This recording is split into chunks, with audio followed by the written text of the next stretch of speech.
The Weekly Planet Podcast, pa-ra-pa-pum-pum. With James and Mason, your hosts, pa-ra-pa-pum-pum. Red hot comic book movie news, pa-ra-pa-pum-pum. Ra-pa-pum-pum, ra-pa-pum-pum. In your bum. Welcome back, everybody, to another episode of The Weekly Planet, where we talk movies and comics and TV shows. My name is James, also known as Mr. Sunday, and with me, as always, Nick Mason. It's great to be here. It's raining outside, but it's sunny indoors. Yes. Right here. Under this heat lamp we have. We live like lizards in here. That's exactly right. It's the only way we can get our bodies moving, you know what I mean? Oh, my kids are... Your kids are screaming. My kids are screaming and running in the... We were doing a bit. I was going to do a bit about how all my blood's Monster Energy drink and it needs to be heated up. Water spilling in the house. Oh, okay. Excuse me, everybody. There's water spilling in the house, which is actually a good thing. I think it's good. You know, it's funny because you were like, it's not raining inside. Yep. But it is. It turned out... It was raining quite a lot. And that's poetic irony, I think. I think that's what they call it. Yeah. And that was actually also very good because I needed to pee. Yeah. But I was like, no, I'll just... Wait till the house floods. I was going to say, and then I could just pee in your living room and no one will notice. I'm soaked to the bone. But what would have happened then, I think, is we would have done the podcast and I would have just kept rushing through everything. I've been like, that's great, next segment. That's great, next segment. Now let's take a break. Here Avatar, we go. great. Great. It was fine. It was fine. Let's go. But now that I'm, now that I've emptied the bladder, I can be like, Avatar, it was fine. And moving on. There's a subtle difference there. I completely agree. Well, it's a big week, Mason, because it's big movie. Big movie. Who knows? It could be big movie of the year. Could be a big movie of the year. Well, speaking of Mason, Yes. Rob Collins, because he's one of the greats, he put together the best and worst survey that we have every year. That's 'Cause right. Next week is our last episode where we go through all the Weekly Planet awards. Oh, those meaningful awards. So that's linked below. He does a wonderful job putting it together. There's also options to add additional categories. That's right. And it's basically, it's your standard stuff, best, worst, etc. We have a few bonus entries, and there's some really good new ones this year, which people might be interested in. That's exciting. in Did going you come through. up with those, or did Rob Collins? No, Rob Collins came up with them. I was going to say. I mean, I definitely could have helped. He's certainly better at remembering the things we've said and done on this podcast. And I definitely could have helped. I mean, Let me see if I can find one of the categories that I approve of, because I could have helped. you approve of. Yeah, so we got classic stuff like best hair or wig. Oh, absolutely. Which we enjoy. Or worst hair or wig. We got a normal man award. What's the weirdest thing that happened? What else? That doesn't have to be related to pop culture, No, but it it can would just be certainly help. whatever. Look, I don't know. It's just all there. Have a look. Okay, that's great. All right? Be pleasantly surprised. Go Yeah, in with that's an right. open mind. So I'm having Don't go with trouble. a closed mind. I'm having trouble with the internet because when it rains here, sometimes the internet doesn't work very well. Oh, what? You need the internet to read, do you? Yes? You need the internet No, to I need to click it and the link has to open and then I have to read it. Oh, if there's rain, I can't click. Listen to yourself, man. Mason, Yes. when there's rain, I can't click. Okay, now that you say it like that, you make a really good point, actually. Yeah. So basically, that's linked below if you do want to contribute. We'd love you to if you are interested. We'll have our own opinions. That's right. But then there's the community opinions, which we value less, but They're often the same. To be clear, they're often, if not always, the same, but we value them less. But they're actually worth more. Because we're two idiots in a room and we just parrot each other's opinions back. Yeah. It was fine. Yeah. But anyway, we got the news of the week in the lead up to talking about big movie, Avatar 3. We got the passing of Rob Reiner and Michele Reiner. Ooh. Terrible fucking news. Awful news. Can't wait to talk about that. I'm going to talk about who won the Warner Brothers bid to take over. It looks like it's been Was it sealed. us? Yeah, we won. It's sealed. We Signed, can sealed, reveal and delivered. exclusively it was us, It was folks. us. We got casting for Brainiac in the next Superman movie. That's right. We got trailers. It's some guy. It's some guy, Mason. Some guy. That's my favorite kind of casting. Some guy. It wasn't one of the famous guys. No, it wasn't. They didn't internet cast this. Wasn't Brandon Sklenar. Wasn't. I mean, not yet.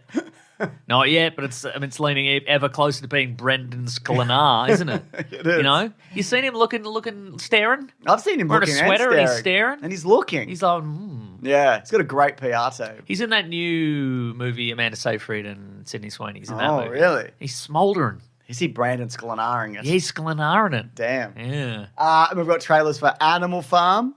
Andy Serkis' next animated movie. Mm-hmm. We got And last. And well, he's doing Lord of the Rings Golems again. Oh, yes, that's right. got But not this- the Search for Golems. No, that's the one he's doing. It is the one, okay. Yeah. I got Disclosure Day, which is the Spielberg next Spielberg Alien movie. We'll talk a little bit about some of the trailer leaks, including Spider-Man, which is leaked. I don't know if you saw any of that. No. It's a bit of this and it's a bit of that. Oh, interesting. And Avengers Doomsday, which played up top of Avatar 4. Your 3, screening of Avatar 4. which I just saw 3. locally, by the way. Which You went to the actual IMAX. I went to the premiere. Disney, the whatever. official premiere. Yeah. The official media premiere for media influencers and cool guys. That's right. They didn't let me in for hours. I watched it from soup to nuts, Mason, at my local cinema. Oh, yes? You got the soup to nuts package. Absolutely did, yeah. What was the soup of the day? It was nuts. That's great. You mean it was a nut soup, or like, this is nuts? It was both. I guess it would be both, wouldn't it? The soup today is nut soup. This is nuts, actually. Correct. They're just wet nuts. They're still crunchy, but are they supposed to be? I guess the alternative would be worse if they just steeped the nuts all day in the soup. So, let's kick things off with this. So, I mean, I wish I could keep riffing on the soup that is nuts. it's good. But it's there's good. no time. It's good. We have to talk about this terrible thing that happened. Oh. So, director, well, among other things, director Rob Reiner and his wife Michelle Singer Reiner were murdered in their homes last week. Yeah. It's described as what happened was multiple sharp force injuries. We don't have to get too much No, into that's it. That's Okay. basically they were stabbed to death, and it's very apparent that it was their son Nick Reiner, who's 32 years old and has a history of substance abuse and mental health problems. He also did a movie with his dad a few years ago about they worked on that together. Without getting into the specifics of what happened, it's just what an awful fucking thing. Yeah. To endure. I mean, and there was an event beforehand, but I don't think it's necessarily relevant. It seems like it was just things came to a head, and maybe they were going to eventually.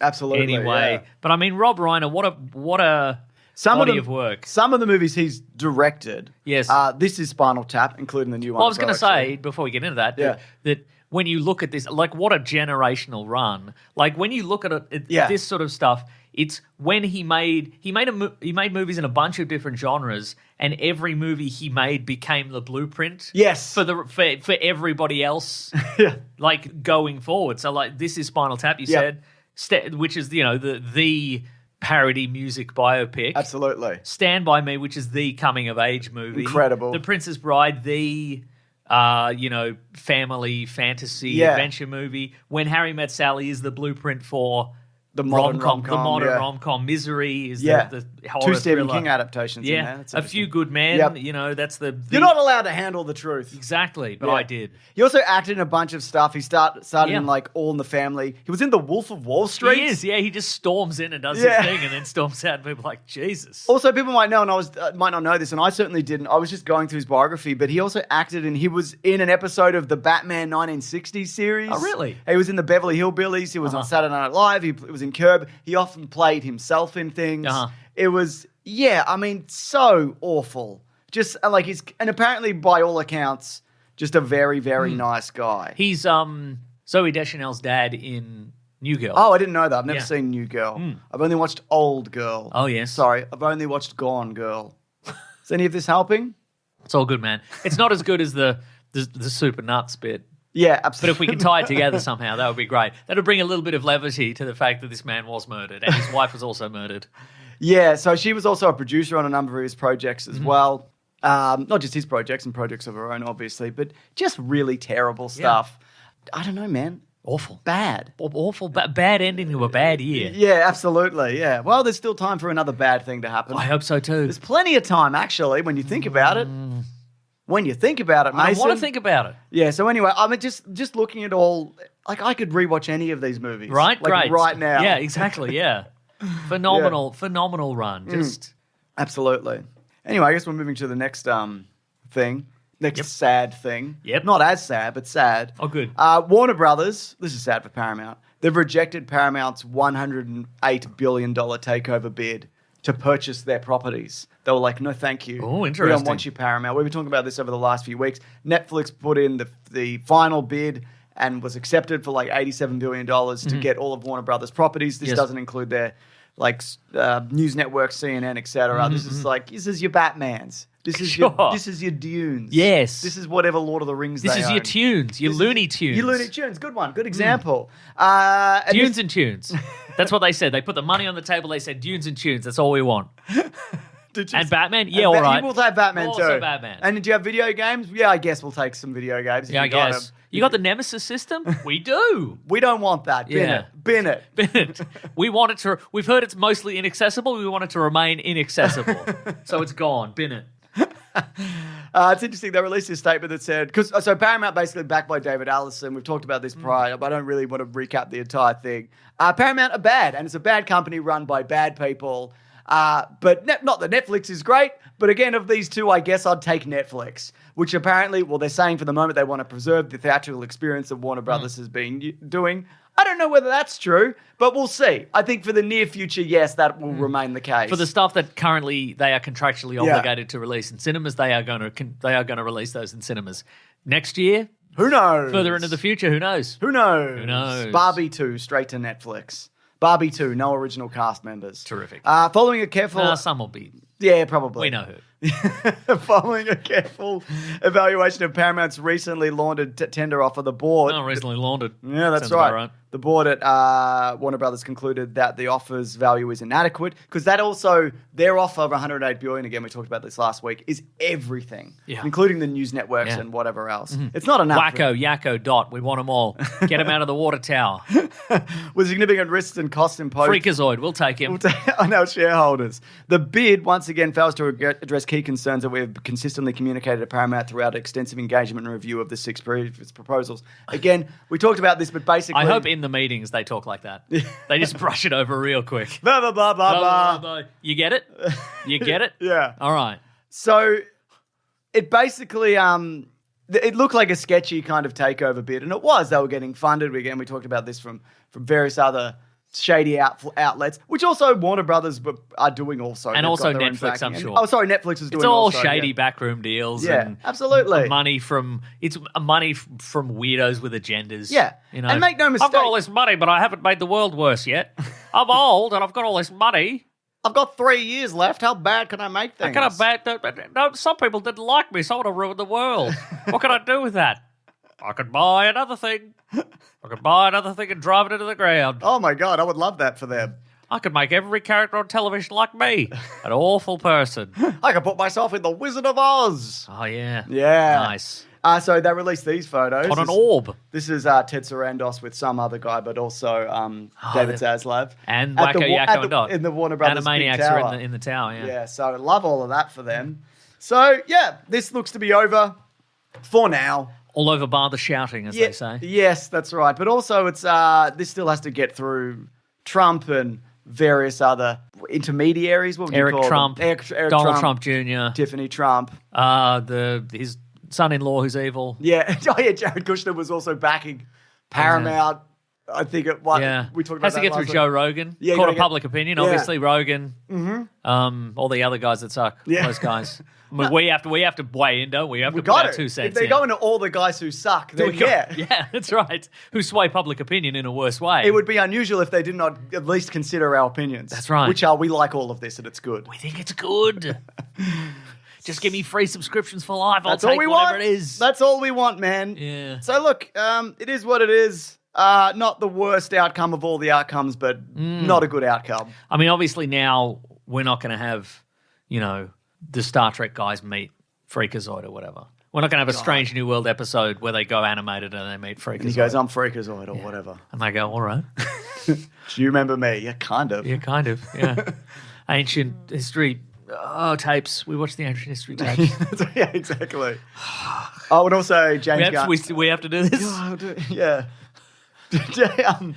What was Black Bolt, Yeah, he was. He was briefly, wasn't he, for a bit? Mm-hmm. And James Gunn and Peter Safran are staying on. So for people who are interested, the DC universe, the DCU, as it were, remains. The DC universe. Yes, that's right. As I call it. That's you call it. That remains as it is currently for the moment. But we'll see. Also, make no mistake, if they had have made an adequate offer that they thought they could have made more money on, this wouldn't have gone this way. Absolutely. It's only because of like the sheer incompetence of the people running Paramount that it went the way that it has.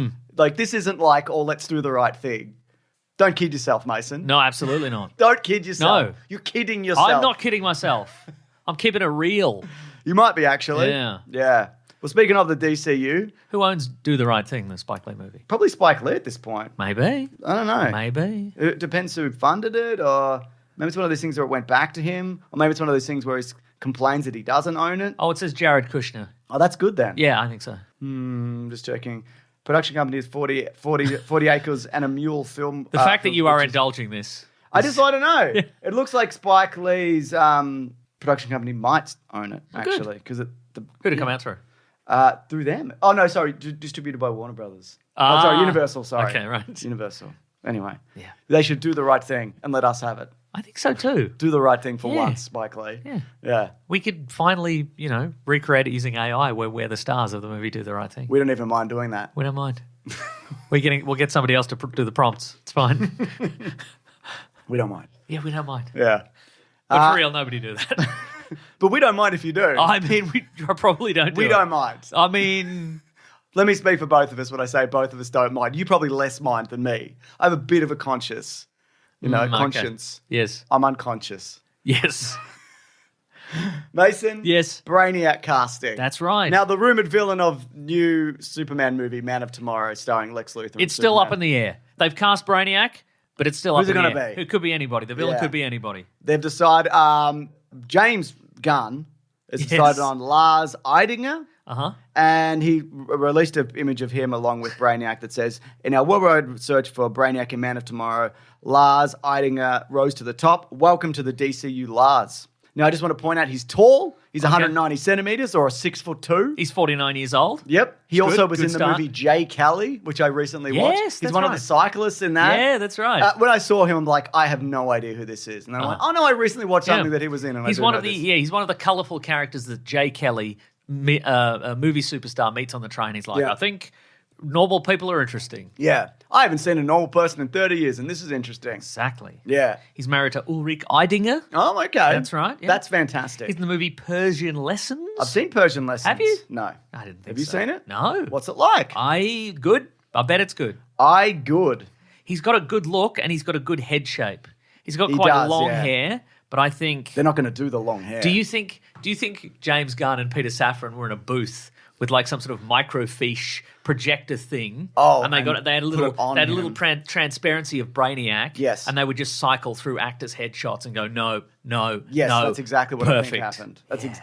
And I like the idea of getting somebody unknown for a role like this. I think it really worked for Superman. Mm-hmm.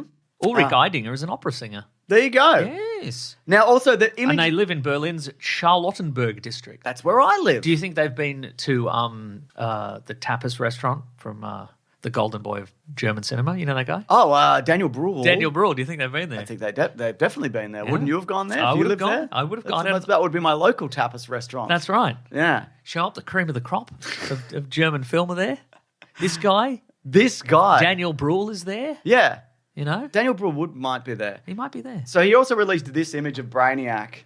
Yep. Which is the green skin Brainiac with all the shit plugged into him. Yeah. His head. Yeah. This is from the comic in 2009. Socket head version. The socket head version. Yeah, the socket head version. Superman Secret Files and Origins. Mm-hmm. Art by Francis Manapul. So they're clearly they're not going with the. Sometimes Brainiac has been a robot in the past, but now they lean towards the green skin guy, which is, it's back and forth. Yeah, so he sends drones and whatever. But sometimes he's a swarm of bugs Oh yeah. or something. What if they do a reverse twist? He's the green skin guy. Yeah. And they Superman kills the green skin guy at the end, and then it revealed metal skeleton guy. That would be great. He twist. probably would have a metal skeleton under there because probably. he's enhanced. He's a cyborg guy. Yeah. Have you ever seen Superman Unbound, the comic or the movie? There's a bit. The opening sequence of the movie is Brainiac's like a skinny little awful guy. Oh, yeah. and it's like pulling him apart and okay. rebuilding him as Right. huge. But this is my favorite version of Brainiac. So I think you need someone like imposing. And Yes. Corrin Sweat's huge, so this you kind of want a guy who. He's 49 years old. He's 49 years old and he's also huge, but also you can fix that with angles. That you can Doesn't say. matter. That's you right. get a little guy and make him big. Doesn't That's matter. right. But I like this. Also, I'm looking at Lars's selected filmography. Head shape. And let me tell you this, a lot of it does sound exactly like you would imagine German films sound like. Yeah. Goltzius and the Pelican Company. Great. Dora or the Sexual Neuroses of Our Parents. Good stuff. The Bloom of Yesterday. Oh my God. Yeah, right? Yeah. Okay. Mac the Knife, Brex Threepenny film. This guy's very German. He's very German. Well, who was the guy who was the Hitler. guy with the spear? Javelin. Javelin. Flula Is he German? Don't know. Does I James don't Bond- think he is. I think I Flula feel like he Borg. speaks German. Yeah. No, he is German. Oh, yeah, okay, there he's you go. German. All right. God. There you go. So there you go. Anyway, I like this. I think it's good. That's going to be out in 2 years. Well, sorry, no, like a year and a half now. So it's Now it's a year. yeah. You want to keep going? I don't need to. Now it's in 8 months. Well, yeah, I guess if you listen to this when 8 months before it comes out, then yes. Hey, it's out. It's out now. Yeah. All you latecomers. Someone will It's out send you right an now. email and be like, remember when you said this? Well, actually, it's 8 months away. And Mason will read that and go, I don't know what this is. That's what's going to happen. Yeah. You're going to get one email like that and you're going to say it to me and I'm going to be like, I don't know. Yeah, same. But maybe you could clip this and put it in. But bear in mind, we won't listen to that either. No, we just rarely listen to anything. We're barely listening to each other. Correct. What? Nice. What, Mason? Good bit. That's a good bit. It's a good bit. Again, it's not as good as the nut soup bit. But we're going What to do you mean again? We're going to time all What do you mean again? The other thing that we didn't Yeah, work but you said out. again like I was doing bits up to this point. That's my second bit. So it's only 2 bits. All right. You're comparing 2 bits. Yeah. I think that's unfair. By the end of this episode, we're going to tie together nut soup Mm-hmm. and the other stuff that I've already forgotten. We're going to tie it all together Are at we? the end, and it's going to be great. Well, I don't want to do that. All right. Okay, all right. All right, I guess you're not a born song and dance man like me. That's true. A born I'm not. entertainer. I'm not. Yeah. Um, There'll never be a song-sung blue biography about you, buddy. I wish there was, though. Well, there won't be. Get riffing, man. Get riffing and tying together the riffs, and then there will be. I won't do it. Okay. I won't do it. Trailers ahoy, Mason. Honk. Animal Farm. Yep, with some real old charm in the Yeah. country. So That's this a Blur is song. this is an Andy Serkis Joint. animated film Mm-hmm. based on the book of the same name. There was a film in 1954, which I think the CIA funded or something. I'm just remembering that now. I might be wrong. Okay. But it's This is based. a good riff, by the way. This is good. It's a great riff. Oh, what else is the CIA funded? Marvel movies? Transformers movies? Yeah, this is good. The Jack Ryan series on Amazon Prime. They funded that, have they? To make it look as if the CIA is great? Did they have bloody Jack Ryan? Did he do interviews where he was like, "Oh, I actually love the CIA"? Yeah, Oh. yeah. I see what you're saying. Oh. This is a good riff for you. Thank doing. you. Yeah. Thank you. If I had to say what the Animal Farm reflected, it would probably be the events leading up to the Russian Revolution in 1917. The And then Russian Revolution. The Russian Revolution. Russian Revolution. And onto the Stalinist era of the Soviet Union, a period where Russia lived under Marxist-Leninist ideology that Joseph Stalin was largely responsible for. I'm gonna cut you off there. Orwell himself was actually a democratic socialist. Oh yeah. So he was critical of this regime and other, I guess you'd call them oppressive. I'm going to cut you off there. And I'm going to Governmental- say the book, And there's the pigs in original it. There's book pigs was in it. about talking animals.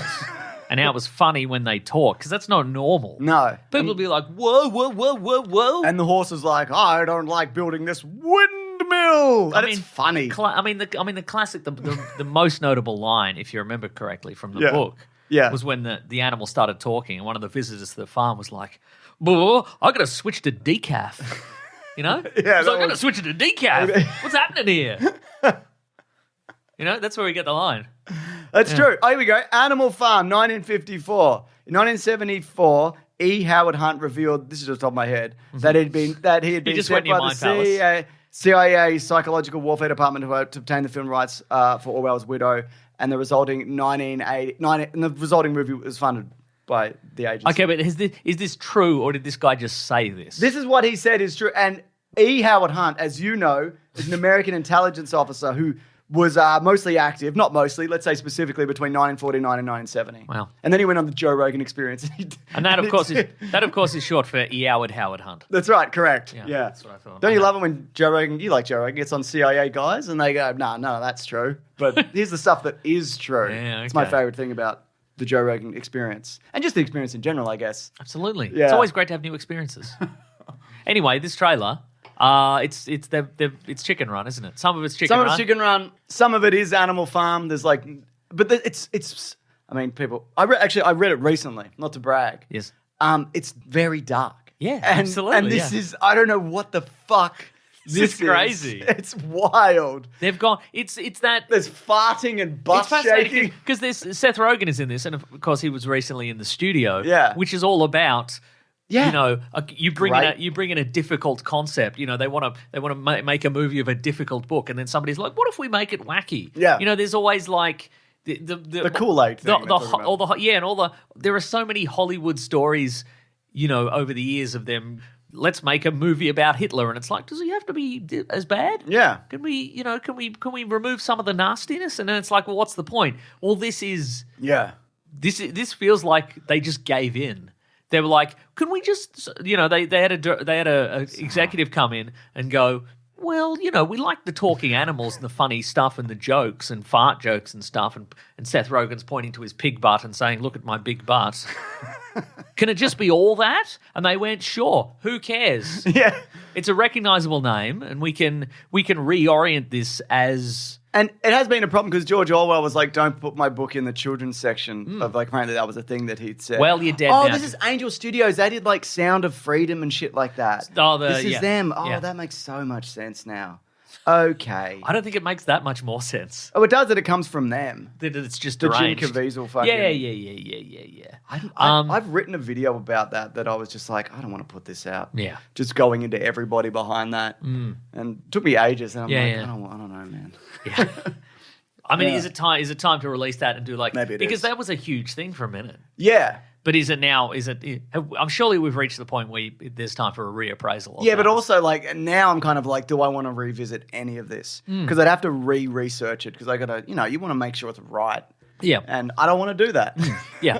I'll also, in this trailer, what we've got here, you know, the farm becomes a kind of a tourist spot, and then that's not in the book. Seth Rogen as a pig becomes like obsessed with fame and money, and they do the, you know, everyone's equal, every animal's equal, but some animals are more equal than others. Yeah. And then the villain is Mae Musk. Yes, that's right. Elon Musk's mum. Incredible. Yeah, it's good. I mean, not really, but it looks like her.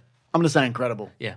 Might be Kathleen Turner because she's in this. So's Woody Harrelson. So's Glenn Close. Iman Vellani's in this. Yep. Kieran and to all these Culkin. people, I say, get that money I agree. for this weird curiosity, which will become the norm fairly soon. Absolutely. They'll just be like, what if 1984, but everybody's in a flying car? Also, bearing in mind... Saying, look at my butt. Look at my butt. Bearing in mind, this might not be this. How do you Maybe mean? this is a misdirect. Oh, I don't think see. it is. Right. But maybe it's like, oh, you think it's this fun children's thing. No, it's a nightmare. There's no way they would do that. No. Yeah. The amount of refunds that parents would demand for their crying children, you know, they've gone on a Saturday morning to watch this movie and they're like, Yeah. What have you done? You've taught my children that communism is good.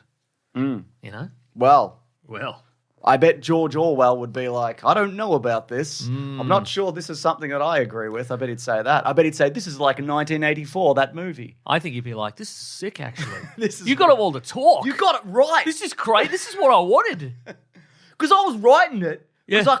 I couldn't see it, though. Like, I couldn't have it in front of these animals. They can't do that. So I imagine. And then what I wrote, and then the pig was in a Ferrari. But then I'm like, they can't. People wouldn't be able to imagine that. But then you did it. You did it somehow. So I'm right putting that back in. If I had my time again, I'll be like, and he was in a Ferrari. He was a Ferrari. He drove a Ferrari in a pool. You might actually do that. This is awesome. Yeah. But it is a bit like 1984, the movie. Don't you think? Yeah. I've never seen it. I've only read the book, Mason. That was a trick question. Oh, nice. It was a trick question. Nice. You got me. You got me. We also got a trailer for... You're just like the secret police in the movie 1984. That's true. Always with the trick questions. They are, aren't they? Yeah. Spielberg has a new trailer for his next movie, Disclosure Day. He loves an alien movie. Yes. He's done an It. He's done The War of the War Worlds. of the Worlds, sure. probably another thing. Yes. Close Encounters. Close Encounters. This looks more Close Encounters / Signs than anything else. Yes. So it's a world where Emily Blunt, she goes on TV and she does weird alien clicks. That's right. And people are like, the aliens are here. And then the animals are like, we're coming up to you. We're coming up to you, letting you know the aliens are coming. And then Josh O'Connor's there. Josh and he's O'Connor's like, there. I've been in so many movies this year. Am I in enough movies, do you think? I'm in heaps of movies. I'm coming up. I'm American. I'm not American. He's not American at all. He's all, ooh. Yeah, he's a goofy goober. Yeah, that's right. I saw somebody propose him as James Bond, and I think that could work. I don't mind it. He's tall. Yep. Change the hair. Yeah. Yes. Yeah. Obviously, go blonde like Daniel Craig. That's exactly right. Even blonder. Even blonder. Oh, platinum blonde Josh O'Connor. He could say, "My name's Blonde James Blonde." What do you nice. think of that? I like it. As both a concept and a bit. It's great. It's all good, Is it man. better than Soup to Nuts? Soup Nuts. No, it's not. No. All right. Yeah. But it's probably second of my three. I think so, yeah. Of the two that I can remember we've done, it is second, yes. Great. Yeah, I mean, if this wasn't Spielberg, I'd probably be less interested, I guess. Sure, yeah. Mm-hmm. But, yeah, you know, it's got an unsettling kind of vibe. I It don't does, know. yeah. There is some kind of CGI animal stuff, which I don't think entirely works, unlike the movie Animal Farm, where it works I'm really just going to well. give this a quick squiz once again. A squiz and a look. Squiz and a look. A squiz and a look-see. Mm-hmm. All right. Well, what do you want me to do in the meantime? Shut up. All right. Let's see. I could go on Reddit. Do you want me to do that? Just going on Reddit, is it? Yeah, I'll just go on Reddit. No, don't worry about it. Mm-hmm. Yeah, conceptually not sure. Yeah. Looks fun. Bit of crop circle action in there. I'm wondering if the reveal of that is just going to be, it's just dudes in fields. Well, They got a bit of if you rope. look at that scene, it looks Yeah. like the crops are flattening themselves. Oh, that's true, yes. Mhm. So you got to think about it that way, Mason. Yeah. Got to think about it that way. Yeah. So yeah, I don't know. I mean, I can't say I've even seen like a lot of Spielberg's like more recent stuff. But you know, if people are saying that this is Emily Blunt's best movie, then I will go and see it. She's already done alien movies. Well, she did too.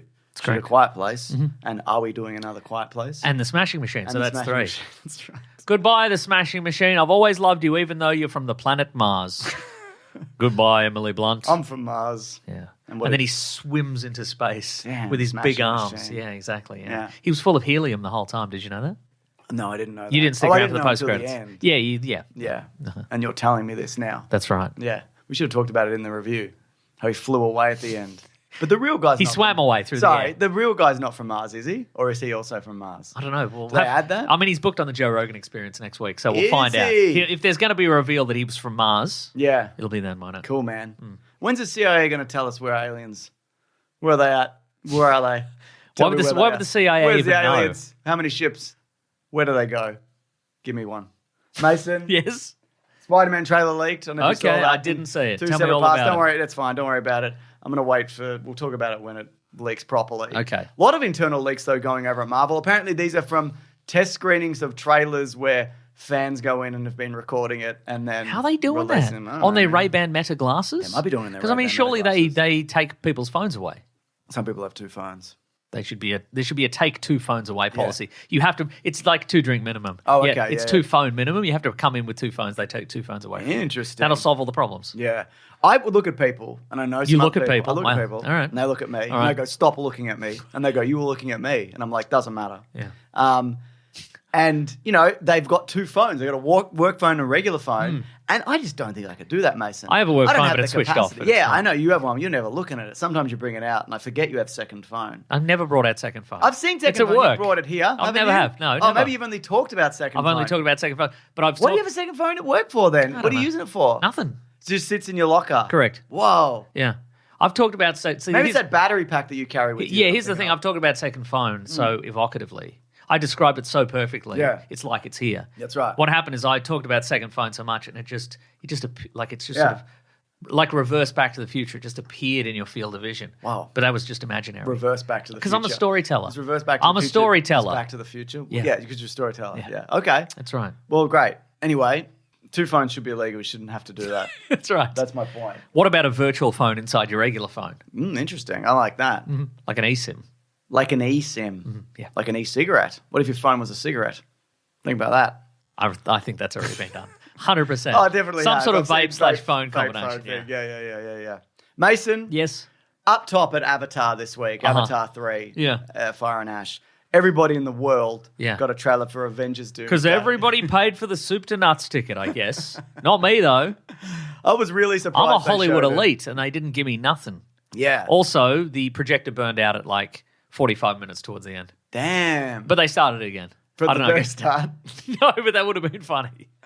What do you mean burned out? I don't know. It was in 3D. The Yeah. version I saw was IMAX 3D, and then it switched to 2D Yeah. for a second, and everybody in the theater went, "Did something happen to my eye? Yeah. What happened? Did one This of my is eyes weird." burst? Yeah, and then it just shut off. And they're like, oh, it's some sort of overheat How long situation. for did they say? Oh, Did they say? 10 minutes, 15 minutes. Wow, that's quite a long time. Good chance to go to a wee, though. Some people left and never Just came back. completely? Just gone, yeah. Love They're like, that I don't for have time for this. Yeah. Yeah. Damn. What if it never comes back? I was here only for the Avengers Doomsday trailer or whatever. Yeah. Secret Wars, It's whatever. probably going to be in that 15 minutes where it shuts off. Yeah, That's probably that's- where they're going to put that's it, right. I reckon.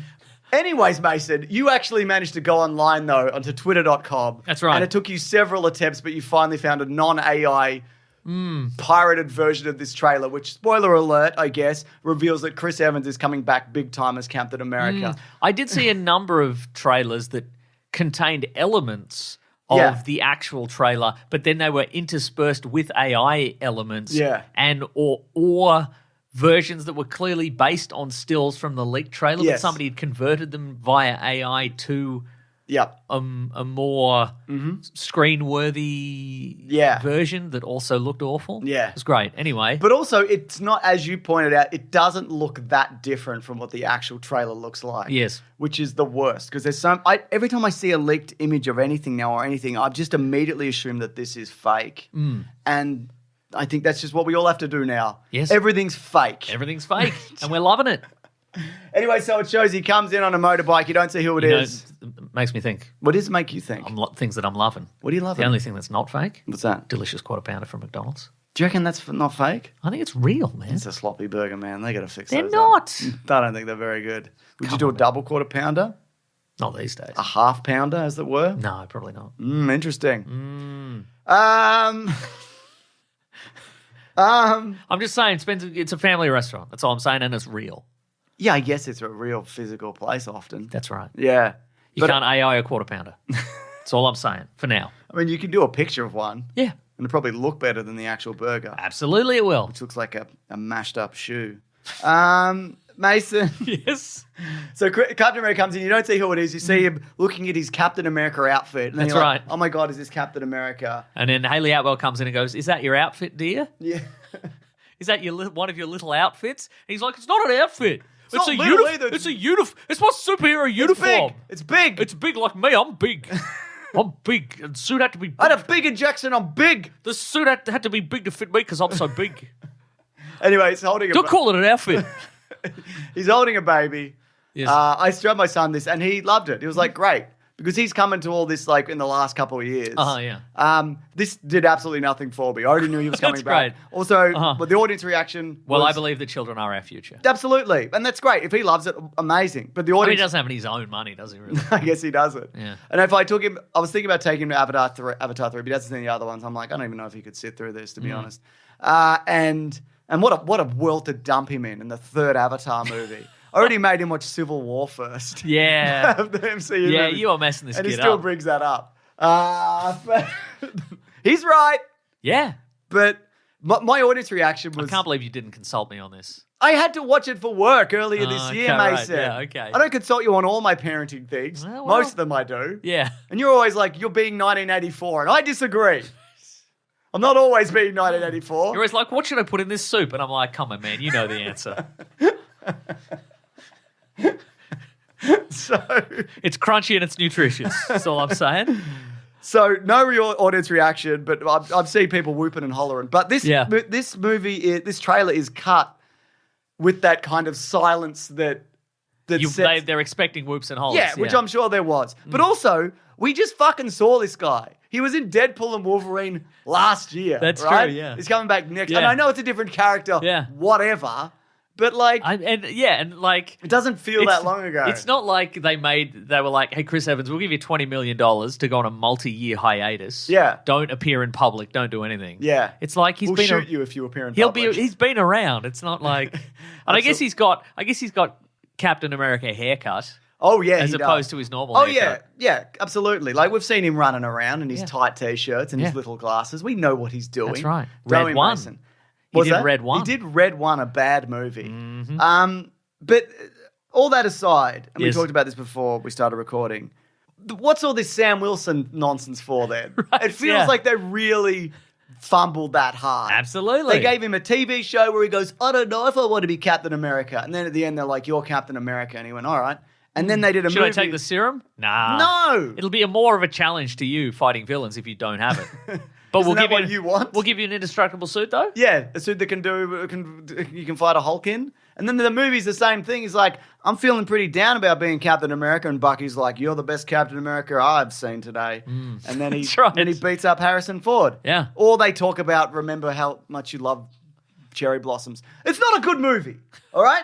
And I just think now it's clear we've come full around to like, I'm not saying this movie's even going to be bad. I think there's a fair chance it'll be quite good.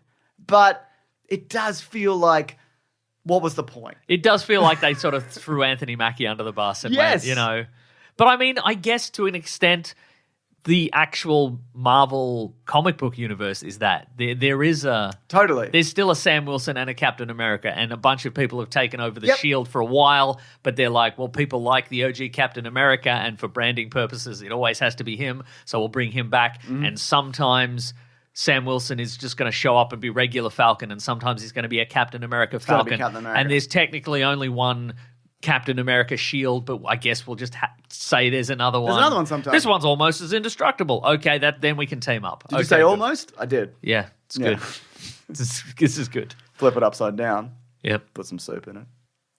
That's disrespectful. What? That's disrespectful. No, it's not. That's against the flag code. No, it's not. And you are going to prison for even suggesting I don't that. think I should go to prison. In Well, fact, too bad. In fact, I would rather fight a bunch of cops, but I get a sword.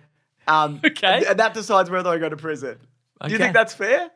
Sword fighting the cops. They don't have swords. They have guns. They have their regular equipment. Yeah, but let's say they don't have to use them. Okay, they will though. Yeah, but they don't have They to. want to. They don't have to. Are you kidding me? They're going to dine out forever on this guy pulled a sword on us. I didn't pull a sword. I already had it. And said, I'll sword fight you for my right to put soup in a shield. And then we shot him. Yeah. Yeah.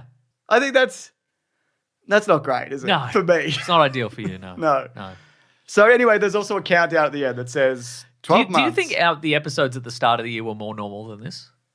It's hard to say, man. Isn't it though? There'll be a best of over the break, and Yeah. then we could probably gauge from that, I guess. Yeah, it's a good. Yeah. It does feel a bit more unhinged. Yeah, a little bit. But that it could be anything. Yeah. Yeah. What were we talking about? Captain America. Oh yeah, they really. I mean, that's the thing as well. And again,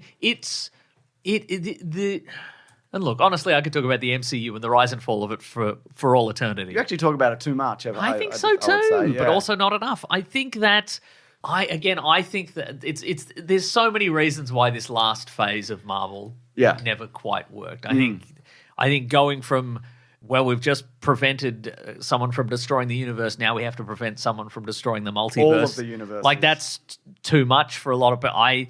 I think we definitely said at the time, or I certainly said at the time, I think they should start smaller and work their way back up again. I remember they were saying like, the opposite. Let's go think you might bigger. be right. Yeah, let's go bigger forever. Yeah. And then just not knowing what they wanted and these constant reshoots, and I think people are I mean, I think again, I don't blame the public for being like, we want the stuff back that worked. Yeah. You know? I saw this interesting, I think it was just on Twitter or whatever. No, it wouldn't mean Twitter, I don't have that. Instagram, where someone was talking about how like media literacy has maybe decreased or sorry, not so much media literacy as people's willingness to stick with something. Right. Or their attention span. Uh-huh. And they use the example of, well, often when you pay attention, Yes. it's not actually for any reason. So people are like, well, I've wasted my time. Right. And I think the example they gave was like J.J. Abrams sets up a mystery box and then goes, I don't fucking know. And it's like, well, what am I paying attention for? Oh, yeah, okay. And I think it could be similar for like the MCU. They're like, this is important, this is important, this is important. And it's like, no, it's not. Well, it's like, well, what the fuck? What am I... Yeah. Now you make me feel like an idiot for paying attention. Yeah. I'm not saying people's attention spans aren't cooked because they obviously are. Absolutely. But I just think there's something in that. I also think I'm sort of coming around to a reevaluation of like, you know, at one point they said like, okay, the thing about all these new media properties is, you know, the actor isn't the star, the character is the star. You know, it's not, you know, Chris Evans isn't the star, Captain America is the star. But I think I think it's a case by case basis, and it's often both. It seems it's both. Yeah, I think it's going to be a real uphill battle if they do eventually recast Captain America, Iron Man, Thor to be like. I think some people are going to be surprised when they're like, well, this is Thor and you like Thor. It's a new guy, but it's still Thor. This is the character you want. It's going to be just as popular. I think people love Hemsworth and Thor, and I think people sort of came up together with that character, that actor as that character, and they're going to be very attached to that. And I think it's... And he loves getting a $50 million. He does love getting a $50 million. We talked about this, I think, on the Red One commentary. Yeah. I said I think Chris Hemsworth is, like, payday-wise, is above Chris Evans, and you, I think, disagreed. Yeah, I don't know, but also... I think Chris Hemsworth has a better agent. Yeah, I mean, I think that's true. I think also Chris Hemsworth does creator-led projects more. Right, okay. Like he seems to have more of a hand involved in things. So I don't know what I said there, but you might be right. Whatever I said, maybe you're right. Okay, nice. If you're okay with that. I'm fine with that. There's also going to be 4 teasers. There's like a Thor one, there's going to be a Doom one, there's another one. A Bolt one. A Bolt, yeah. So these are going to come out. That's a fun joke about confectionery. Yep. And a snack to have at the movies. These are two things. Two things you can have. Yes. And these are going to come out in front of Avatar over the next few weeks, but they'll also leak. So yeah, like someone's roof, for example, like your into roof. Their house. You said, I think maybe I'll just go up there and clean the gutters myself. And I said, don't do that. You'll die before I Christmas. already said that. I said I should do it, but I'm not going to. And you jumped in like you were all going to stop me. And I but I'd already said no. I said, don't worry, I did it already. I said I fixed it already. Don't worry about it. But you didn't. No, I didn't. I lied. That's disrespectful. But I gotta respect it. Thanks, man. Anyway, Avengers. Yes. Will it? It might. But it might not. Yeah. And Marvel, you can use that as a tagline. Will it? It might. Can you? You should. Yeah, you should though. Buy tickets now? Question mark. Can you though? Yeah. Maybe. I don't know, man. I don't know. And also not to say that there hasn't been good Marvel stuff between this and Endgame, because there has. Yeah, that's true. But again, it's the overall. It's the picture. Yeah. It's the quality of. Oh, I'm excited. What? I don't know. I kind of am excited for this. I'm hoping there's more.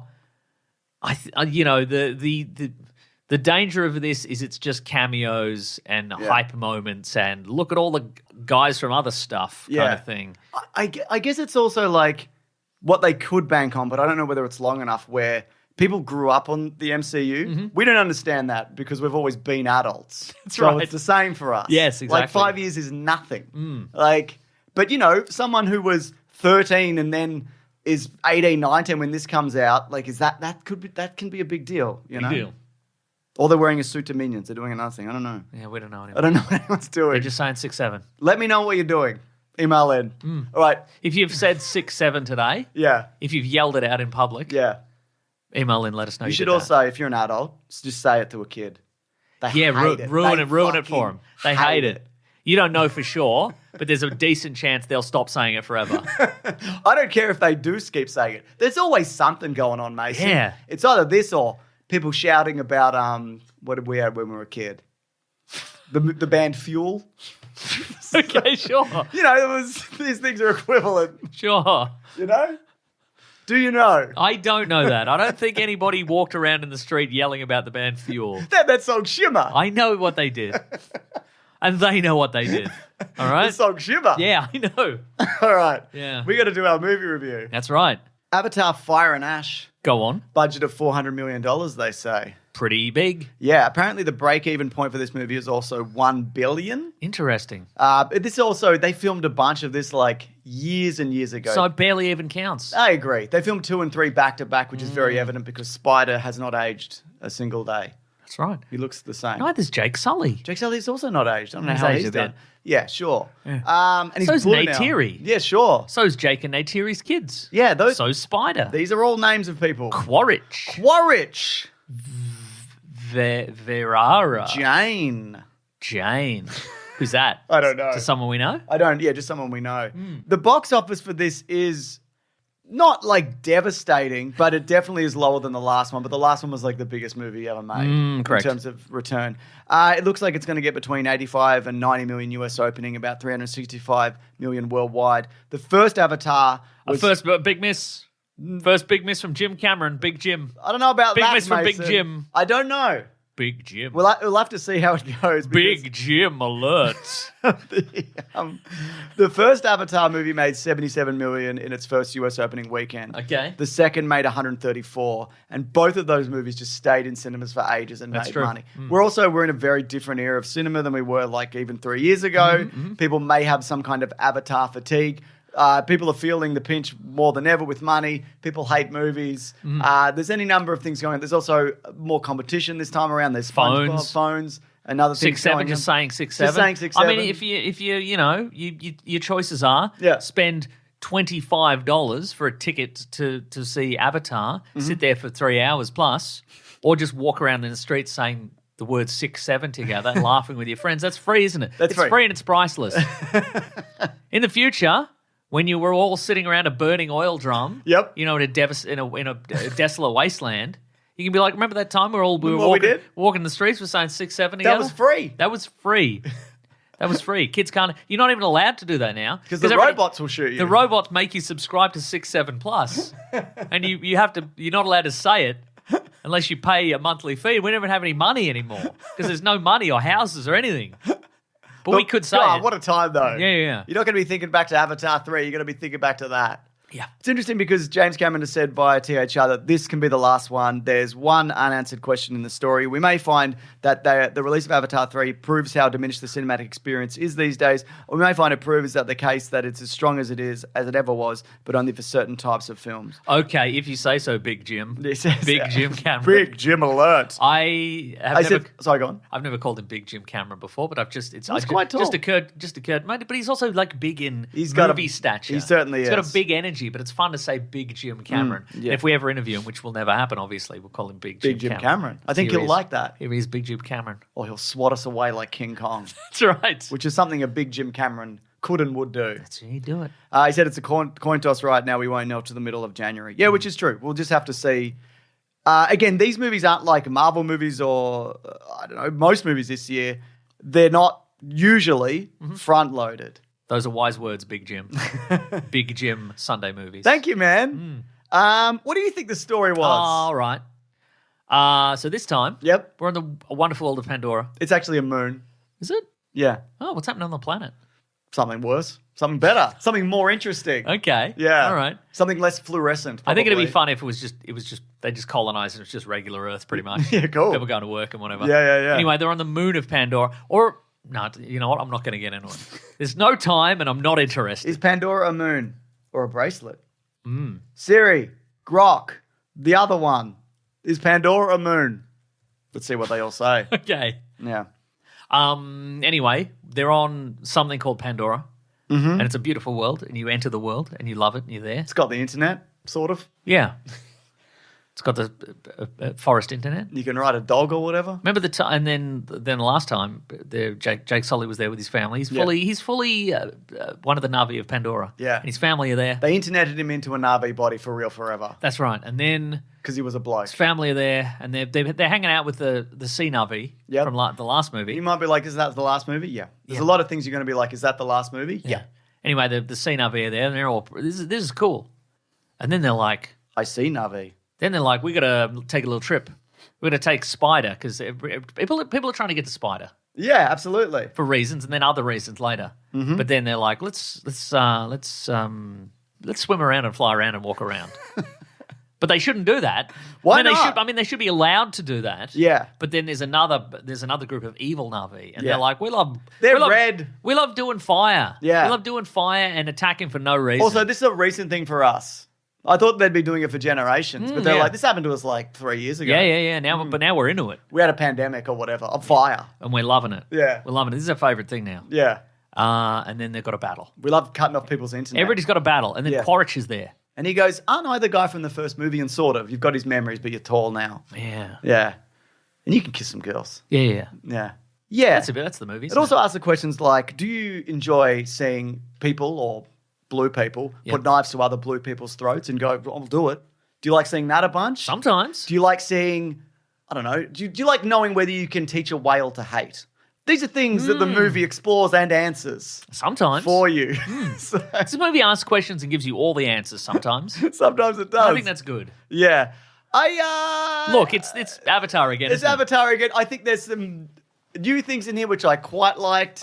It always looks spectacular, etc. Yep. We'll go into that more probably, but that's a given. But again, and as maybe we talked about last week, the jump isn't as big between... No. The difference between the first movie and Avatar... The Way of Water. Yeah. That was a phenomenal leap. Yeah. and everything looked incredible. And even 0 to 1, obviously, was because there was no Avatar, and then there was Avatar. That's right. Yeah. That horse running. And then this. And then this, Avatar. But you never question it. Well, I didn't, at least. Absolutely I can also see how you'd look at this and go, hate the design and whatever. Mm-hmm. I think, like aesthetically, you might be like, this looks like shit to me. Yeah. I don't feel that way.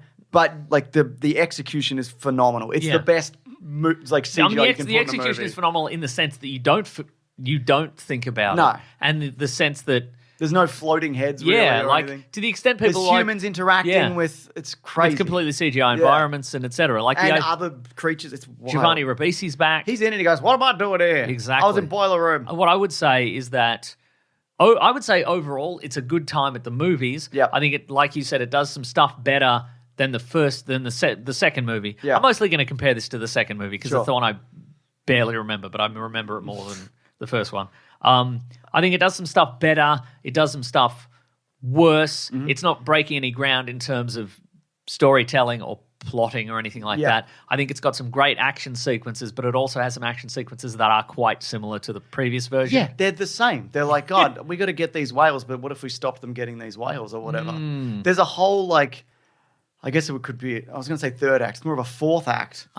Where there's this whole huge battle. And the battle's, great and whatever, and very similar to the last one, but it kind of, for me, it peaked before that. Yeah, right. There's a sequence which is new. You know what I enjoyed about this? I think it was this movie was better at hitting the ground running and just being more action packed. The last one, if I remember correctly, and there's no guarantee that that's the problem, isn't it? It was so much of like, You're new here and you don't belong and we don't like that and you'll never be our family. This is how you connect to or whatever. And then they're like, actually, you are family. Yeah. But in this, there's a little bit of that. There's a little bit of the premise. So much of this is Neytiri doesn't accept Spider as a member of the family because he's a silly little human boy. He's a bloke. But then that's mostly background. It's mostly, hey, let's go out and explore. Oh, there's the fire people. Yeah. Then it's just action sequence after action sequence. And I think that to me that was more enjoyable. Like Big Jim Cameron has gone into this knowing most people have seen this. Big JC. The previous one, and he's like, we don't need to set up that much. No. Let's go. I mean, we need to set up, can Sigourney Weaver's character, her second character, can she finally connect to the... She's been cut off from the internet. She's been cut off from the hair internet. When will she get to connect to the hair internet properly? How's she going to do that? Exactly. Just push through. Just believe in yourself and push through and have some people with you. Have some people with you who are your friends, and then the spirit. There's a bit about, because in the previous movie, one of their sons dies. Yeah. And it happened because the other son was like, let's go and rescue our dad and etc. And so he feels bad about it. And that is resolved in like the first 5 minutes of this movie. Oh, it comes up a bit later, I guess. But yeah. But he's like, no, I actually visited And then my there's a lot son of Jake that being like, you can't follow me in a battle, you got to stay here. And he's like, well, I'm going to do my own thing. And Jake goes, you shouldn't have done that, but I'm proud of you and I love you. And I love you. I'm Jake Sully. I was a guy, now I'm a blue guy. That's right. Yeah. I don't know anyone's name. I think that is Jake a problem. Sully? Yeah, sure. But that's a problem for me, I guess. Well, you know what? If you were like name everybody in Knives Out, the recent one, I guess I couldn't. But I could at least name the actors, and I can't name the actors here because everyone's... Sam Worthington. Yeah, I know him, obviously. Zoe Saldana. Sigourney Weaver. Quaritch is there. Spider. Sam. What's his son's name? Spider. No. Mr. The blue Sully. one. Mr. Sully Jr. Jake Sully Jr. Jakey Jr. Yeah. Junior Jake. Jake J Jr. Don't know. Yeah. But I think Quaritch is having fun. Whatever that actor's name is, he's having a lot of fun. Stephen Lang. There it is. And so is Una Chaplin as the villain, whose great. name is Varirana. Varang. Is it Varang? Yes. It is Varang because it's like Aang from Avatar. It is like Varang, and this is also like Avatar. But Una Chaplin, for people who, I'm sure most people know this, she's the granddaughter of Charlie Chaplin, right? And she's in Game of Thrones and other things, etc. Yeah, I guess it is interesting. And she's into crystals. Is she? In real life, I'm pretty sure. Wow, that's great. Congratulations. But I think... Yes. I did enjoy this. But I enjoyed her as kind of this kind of very, very intense kind of like gets really into stuff. Yeah, her relationship with Quaritch parallels Jake and commentaries. In the first one, it's Yes. just a more twisted version of that. It's I see you, but also let's kill people with fire. Oh, she loves fire. Yeah. She's into it. There's an incredible moment because Quaritch is using that tribe to find Jake Sully and his son, who is Spider, but it's sort of his son because he's not the original Quaritch because he was shot by an arrow, but he's got all of Quaritch's memories and he's a tall guy. He got shot by a big arrow. Yeah, he got big arrow. Because big Jim Cameron does not think small. He thinks big. He thinks big arrows. He thinks big arrows. So we are doing some spoilers in the non-spoiler, but I don't know how else to kind of talk about this. But there will be big spoilers at the end. But I also don't think there's anything this way in where you'll go, that is unusual, or I did not see that coming. I don't think there's, like I guess the first and maybe not so much the second one. It leans into certain tropes and story beats and things that you are familiar with if you've ever read anything. He's sort of iterating the same thing over and over again. It's Absolutely. more or less the same story most times. Yeah. Little tweaks here and there, and yeah, some pretty good solid action. Yeah. I don't mind the character of Spider. It's funny to see him running around. He's Tarzaning. running around, yeah. Apparently, James Cameron said to EW, not apparently, he did say this. He said, I tried to write him out and it didn't work. It fell apart because now Jake and Quaritch are the only two guys trying to kill each other. It's too simple. So you throw that in because he's Jake's adopted son, but he's Quaritch's real son, but not this Quaritch because real Quaritch was shot by Big Arrow. Big arrow. Thank you. So But to be clear, yeah. to Jake Sully and the others, that's a regular arrow. Yeah, that's true, actually. Yeah.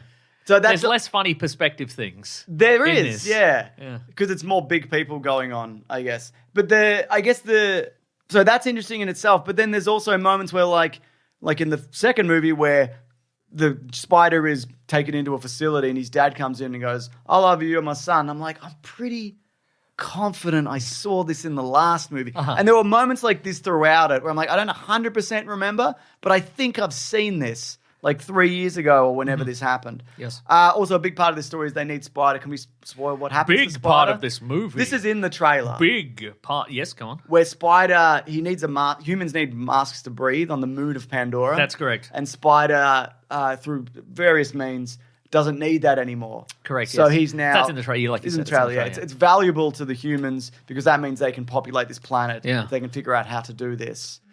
So yeah, I didn't mind that aspect of it. But there's also a love story between him and the Sigourney Weaver character, who's a teenager. And that's also, I mean, it is weird because he's a literal human in this, and she is an alien, but is also...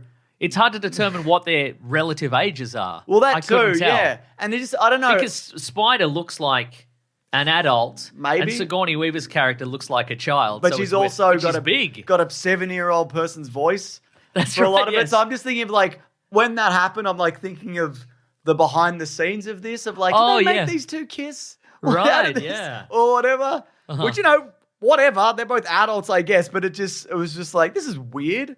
Yeah. This is a weird thing in a movie. Yeah. Yeah. But it's moved on fairly totally, quick. yeah. I mean, it's mostly looks, and it's mostly like, let's run through the forest together. Yeah, So let's it's- go on the internet together. Let's use hair internet together. But you're a human. You can't use hair internet. Yeah. Or can Or you? Or can you? Mason keeps taking his glasses on and off to great effect. There's a moment where Quaritch because he's working with the military as well, led by Mrs. Soprano. Yes. Her name is Edie Falco. Yes. It was great, I think. And, because he's using them for his own means and whatever. And there's a moment where he just comes in and he's just gone full native. And He's put on the fire and ash. The face paint and all of that. And they're just like... I think it's a very funny moment. And Yes, they're just absolutely. like, what are you doing? Yeah. And it's that parallel between Jake in the first movie. Like, I thought there's a really interesting dynamic, and I watched an interview with Stephen Lang and Sam Worthington where the interviewer picked up on where Quaritch, like they do have respect for each other, but Quaritch hates Jake because even though he'd been there for years, he was never able to understand the world the way that Jake was able to and fairly quickly. Yeah. And he's just kind of catching glimpses of that now. Yeah, right. Of like, because you can't, if they do 4 and 5, and look, they probably will if this does all right, because it'll probably make, I don't know, maybe $1.5 billion, who knows. Yes. Then that character will need to evolve if he survives. And who knows? But also, to some degree, he's too late because Jake Sully, he has technically transferred his consciousness to that new body. Yeah. But Stephen Lang isn't real. Yes. You know what I mean? That's he's exactly just right. He's a digital copy who's transferred his who's been put He's into Arnold Rimmer. He is Arnold Rimmer. He's the real. This is our Red Dwarf episode. This is our Red Dwarf episode. Yeah. So I thought that was... In a way, this isn't better than life. No, good. This But is it our is for Jake Sully. Yes, who's but it's having not a great for- time. So this is also in the trailers. Yes. And I'm going to talk about something that didn't happen that I wish did happen. Okay. So Jake Sully in this gets captured. Yes. Because somebody puts a knife to whoever, I assume. Yeah, a lot of people putting knives to other people's necks and that. Yeah, so he goes inside this facility, which is miles deep of industrialized earth shit or whatever. Yeah. Tanks, Big et cetera. trucks. Big trucks. Big earth movers. Yeah. You know why? Why? You don't have to. I don't have to tell you why. I'm going to make you tell me. Big Jim thinks big. He doesn't think small. BJC's doing this, isn't That's right, Big Jim Cameron. And, they capture him, and I think there's a wonderful sequence Let me of... tell you this, James. He Yeah. keeps it big. Soup to nuts. He does, doesn't he? That's right. Yeah. Where there's people on multiple fronts trying to like rescue Jake, and Jake is also trying to escape. And I think all of that is good because it feels new, and it's a new environment and a new situation. Jake Sully gets he gets brought in and he gets put in a sort of Big glass box. big glass box, and there's a why? lot You of- know why that is? Why? I don't have to tell you why. I mean, I'd love you to tell me. BJC keeps it big soup to Okay, nuts. yeah. Hashtag BJC keeps it big soup to nuts. I know we do, I know you claim we shouldn't do hashtags anymore because nobody cares about hashtags, but I think we can get that trending. Okay, well, if you And think we can get it trending. then Big Jim Cameron will be asked about it in an interview. Because he'll be on these publicity train, Yeah. and they'll be like, Big Jim, Are you what do going you think? soup What, to nuts?" what do you think about this hashtag BJC keeps it big soup to nuts? And he'll be like, I got to thank everybody for making that happen. This is the biggest movie in the world. I have to. I have to thank I everybody. have to thank everybody, yeah. And I want to. Okay, he wants to. He That's wants to, good. yeah. Mhm. So they're going to execute him and whatever. Oh, and everybody's sort of. There's so much press on this I was going planet. to say, but I think it's press, but it's also Just people just having a gawk. just having a gawk. Exactly. Yeah. They can send that back on regular internet, space internet, spinternet, Spinternet, to their families and what have you. They don't have hair internet, do they? I don't think so. Yeah. But I think what a bit would have been, and maybe they'll do this in later movies or whatever, or maybe this is just an idea that I would have liked. I think a nightmare situation for Jake Sully is that they recover his original body and they put him back in it. Or they avatar him into it so he thinks he's in his original body again. Right. And then this is a new form of like being trapped and his old world and his old life and whatever. And they just kind of don't really do anything interesting with... Like the idea that you have Jake Sully, which is like the face of like betrayal and now of the Na'vi and is this mythical figure in both worlds. And it's just, I think there was an opportunity to really like break him or do something with it, and they just kind of don't. I don't know, that's just me. Yeah, I don't know. I mean, I think maybe I wonder if the idea kind of being is that just like, well, he's just sort of he's the anchor point of the universe, and you can't mess with that too much. He's Yeah, I just mean, like, you'd get him out of it and whatever. Yeah. But again, like, and then they just repeat a bunch of stuff that we've seen. Yeah. They do the whale murderers come back. Yep, absolutely. They come back. There's a big blue light into the sky. A big some sort of magnetic sea space vortex. Yeah. Remember unobtainium? Yeah, they briefly mentioned it in the last Yeah. movie, I think, and now they're like, nah, whale brain. Where is it? It's Yeah, where it's yeah. at, man. Because these guys, they don't even want to attack us. You couldn't teach one of these to hate. That's right. You couldn't ask them really nicely, and then they'll kill a bunch of us. Yeah. Spoilers? Yeah, I'm gonna say best movie ever. I liked it. I think I Yeah. might have even liked it more than the last one. It's long as shit. I mean, right. they always are. But luckily, It's worthwhile, isn't it? Yes, Mate, it gives you your money's worth. the 3D was... I didn't notice it. Did you get the pinchy glasses? Because last time I was at that IMAX, they No, give you the mine were ones that particularly pinch your pinchy, head. but I also I was wearing glass. I wore them over regular glasses, yeah. so they sort of They sit beautifully. they sit beautifully. Yeah, okay. Yeah, Yeah. They sit beautifully. So I just had the regular 3D glass. I didn't have the pinchy ones, which I appreciate. I saw this on a regular screen. And Regular the 3Ds, if you like it, you like it. I forgot about it as I was also, watching it. when It's not things coming out at you no, that's either. true. When you file into an IMAX cinema, you also remember, there's like 6 seats that Yeah. give you an optimal viewing experience for IMAX, and every other seat is sort of bad. So you sort of Is it just that one in Melbourne, maybe? Or maybe is it's it- just the Melbourne. No, I think it's all. I mean, I think just the nature of how they're built, I think. Whereas, like... You don't want this towering 3D screen and you're down the bottom left. Exactly. You always, like, unless you're in those perfect middle seats, you sort of have to pan and scan for most of the movie. But, you know. Big movie. Big movie. Pan and scan. Big Jim Cameron. Oh, yeah. If you want an ideal experience, the movie should shut off about 45 minutes before the end. Is that right? Which happened to you? And then That's what happened, yeah. Then you can go to the toilet. Yeah, that's right. Yeah. Spoilers. Spoilers. I liked it. If you don't like these, you're not going to like this, though. That's true. It's if you're like, good. bruh, blue people and cat people in space, I don't like that. It's stupid. Yeah. Well, all movies are stupid. Yep. Also, you can do that to any of Big Jim's movies, but it's not to say correct. Oh, I don't like robots and they go back in time or whatever. I don't like a guy and he steals a homeless man's pants and he runs around in sticky pants the whole time. It's the first Terminator. It's the first Terminator movie. And also the movie Terminator Genesis. Correct, yes. Yeah. Spoilers. So a bunch of stuff stays the same. He has to go get the big red bird, which he's not happy about. He gets it out of the garage. He didn't have the big red bird in the last one, did he? I don't think so, no. Yeah, so he goes to get the big red bird. It's also the same finale where, like, the whales have to fight the humans. The Australian guy gets his comeuppance yet again. That's right. From the big I thought he was whales. going to lose his other arm. That would have been great. Or his legs. Or his legs even. Well, he does get, at the end, he sort of gets It's chomped. pinned. He gets chomped by a big whale by the legs, and I'm like, maybe he'll come back in the next one without legs. Legsless, yeah. And it's also that moment, and this is in the first movie, and maybe it's in the second one, I can't remember, where you pray to the internet, and then the internet sends someone to kill all the humans. Yeah. But sometimes it won't.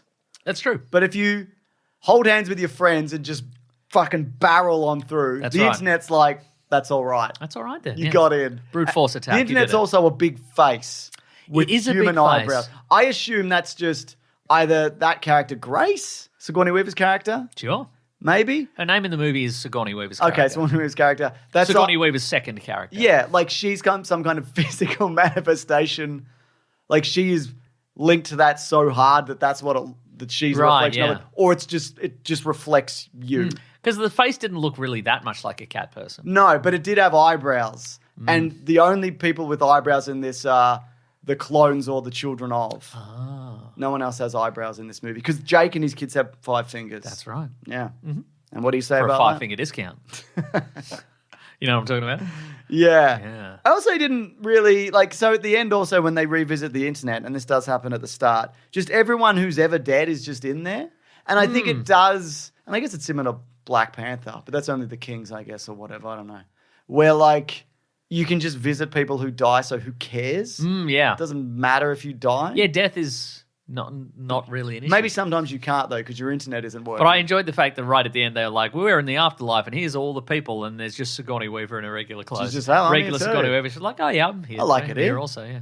I It's like nice. it here. We get to stand around. It's nice. Don't unplug the router. Wait, We'll all die. Again. We're going to stand around and wait for visitors. Yeah. Yeah. So there's an Immaculate Conception story also that... Yeah, was that a mystery in the second one? I think as so. To who the father of Sigourney Maybe. Weaver's... Because Sigourney Weaver... I don't remember whether it was implied or it was said, but... Right. But it was. Because in the first movie, Sigourney... We sort of forget that this is revisited in this movie, that in the first movie, various researchers were temporarily putting themselves in genetically engineered avatar bodies to run around, hence the name Avatar. And Sigourney Weaver was going out and field stuff, doing out in the field, and then that body, her human body became comatose. Yeah, and then the avatar body became pregnant and gave birth to second Sigourney Weaver. And we're is like, that what happened? And it was just never revealed who the father was, and I guess it was just assumed it was an avatar, Somebody... like a real Na'vi. Oh, yeah, but I guess the reveal in this, it's just sort of a spontaneous birth, I guess. Yeah. Oh, I couldn't even remember where that came from. I was like, is this Natiri's kid and whatever? I don't know. I don't remember. Yeah. So that's but because her yes, because her human body, because they tried to merge. They tried to do what they did to Jake Sully, but she was too sick. Yeah. And they didn't sing hard enough or whatever. They didn't sing or a believe. It wasn't happening. Yeah. Oh, also, wait a minute. The actual spoiler for Spider is that his mask runs out of oxygen. Yeah. On the battery dies on the moon of Na'vi. The battery dies, and so little Sigourney Weaver prays to the Avatar god, and then that doesn't work. But so she forces it. Yeah, she forces it. She just shouts at it more. Yeah. And then it puts some tendrils in a spider, and then he becomes able to breathe He's got a lycilium network in him or whatever. That's right, like Star Trek. Like Star Trek. And so, yeah, obviously that's very valuable. It's even more valuable than having a whale's brain or a rock. That's right, yeah. Yeah, so that's pretty good, isn't it? Pretty good.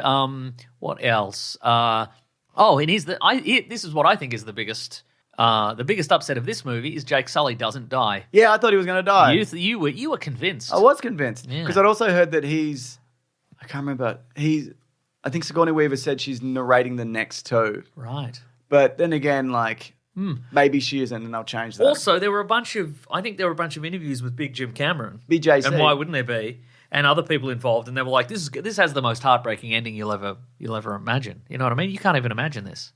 They were saying the second one did, I guess. No, I know, but I think the third one they were like, for this one they were like, they were like, "This is going to be so heartbreaking," and it's like, well, obviously somebody significant's going to die. Yeah, but nobody does. I mean, maybe Quaritch does. He doesn't. He definitely doesn't. No, he doesn't. We would have landed on a Big Bird. His girlfriend comes in and grabs him. Yeah, Big Bird. And she goes, "I love you. Let's get weird. Let's do weird stuff." We'd fire stuff. Let's burn each other with cigarettes. She would love cigarettes. Oh my God. It's weird they didn't introduce. It's weird that they can have people like flamethrower each other and, be eaten by squid shark monsters, but they probably were like, well, they can't show them. So I bet you Big Jim Cameron was like, we should have her smoking. I need to ask you about this, though. Yeah. Would you say if Big Jim Cameron were to put cigarettes in them, would they use regular size cigarettes, which would look tiny in an RV, or they go with like a bigger size cigarette? No, Not a cigar. Big cigs. It'd be big cigs. Because it'd be like, I think there should have been a bit in there where they're like, these guys like fire. We had the R&D boys knock these up. Yeah. And it's a big Marlboro. It's a big Marlboro Red, a big pack. So he'd be sitting on the table here, and be sitting here to be like a couch cushion. Yeah. But it's filled like with, a Tesla battery. Filled with just big cigarettes. big like cigs. a proton pack. Yeah. And there'd be a bit later. You get one of the goofy lab boys, and he's smoking one of the big cigarettes in the facility or whatever. You know what I mean? And they're like, don't do that. Yeah. I love big cigs. Yeah, big cigs. Yeah. In terms of the future of this, James Cameron's talked about that won't happen if this one isn't successful. Uh-huh. And as we said, yeah, that's just movies. And he probably wants to do other stuff also. Well, yeah, it seems that way. This is the first time we've really got a hint that he might not be interested in coming back. He said this to THR. I've got other stories to tell, and I've got other stories to tell within Avatar. What won't happen is I won't go down the rabbit hole of exclusively making him the Avatar for multiple years. I'm going to figure out... I did. Yeah, I'm going to figure out another way that involves more collaboration. I'm not saying I'm going to step away as a director, but I'm going to pull back from being as hands-on with every tiny aspect of the process. I also don't know whether he can do that. Because he's always been... The stories of him back to like Aliens, where he's clashing with the crew, because he's moving cameras and lights around. Yeah, because he's so hands-on. He's so hands-on, which is good. By the way, and he's always been like a storyboard guy and doing his own storyboards. And he wrote Point Break. He said this week, and did he? Yeah, he said. He did. Like he's he's done special effects, and he's like he's clearly.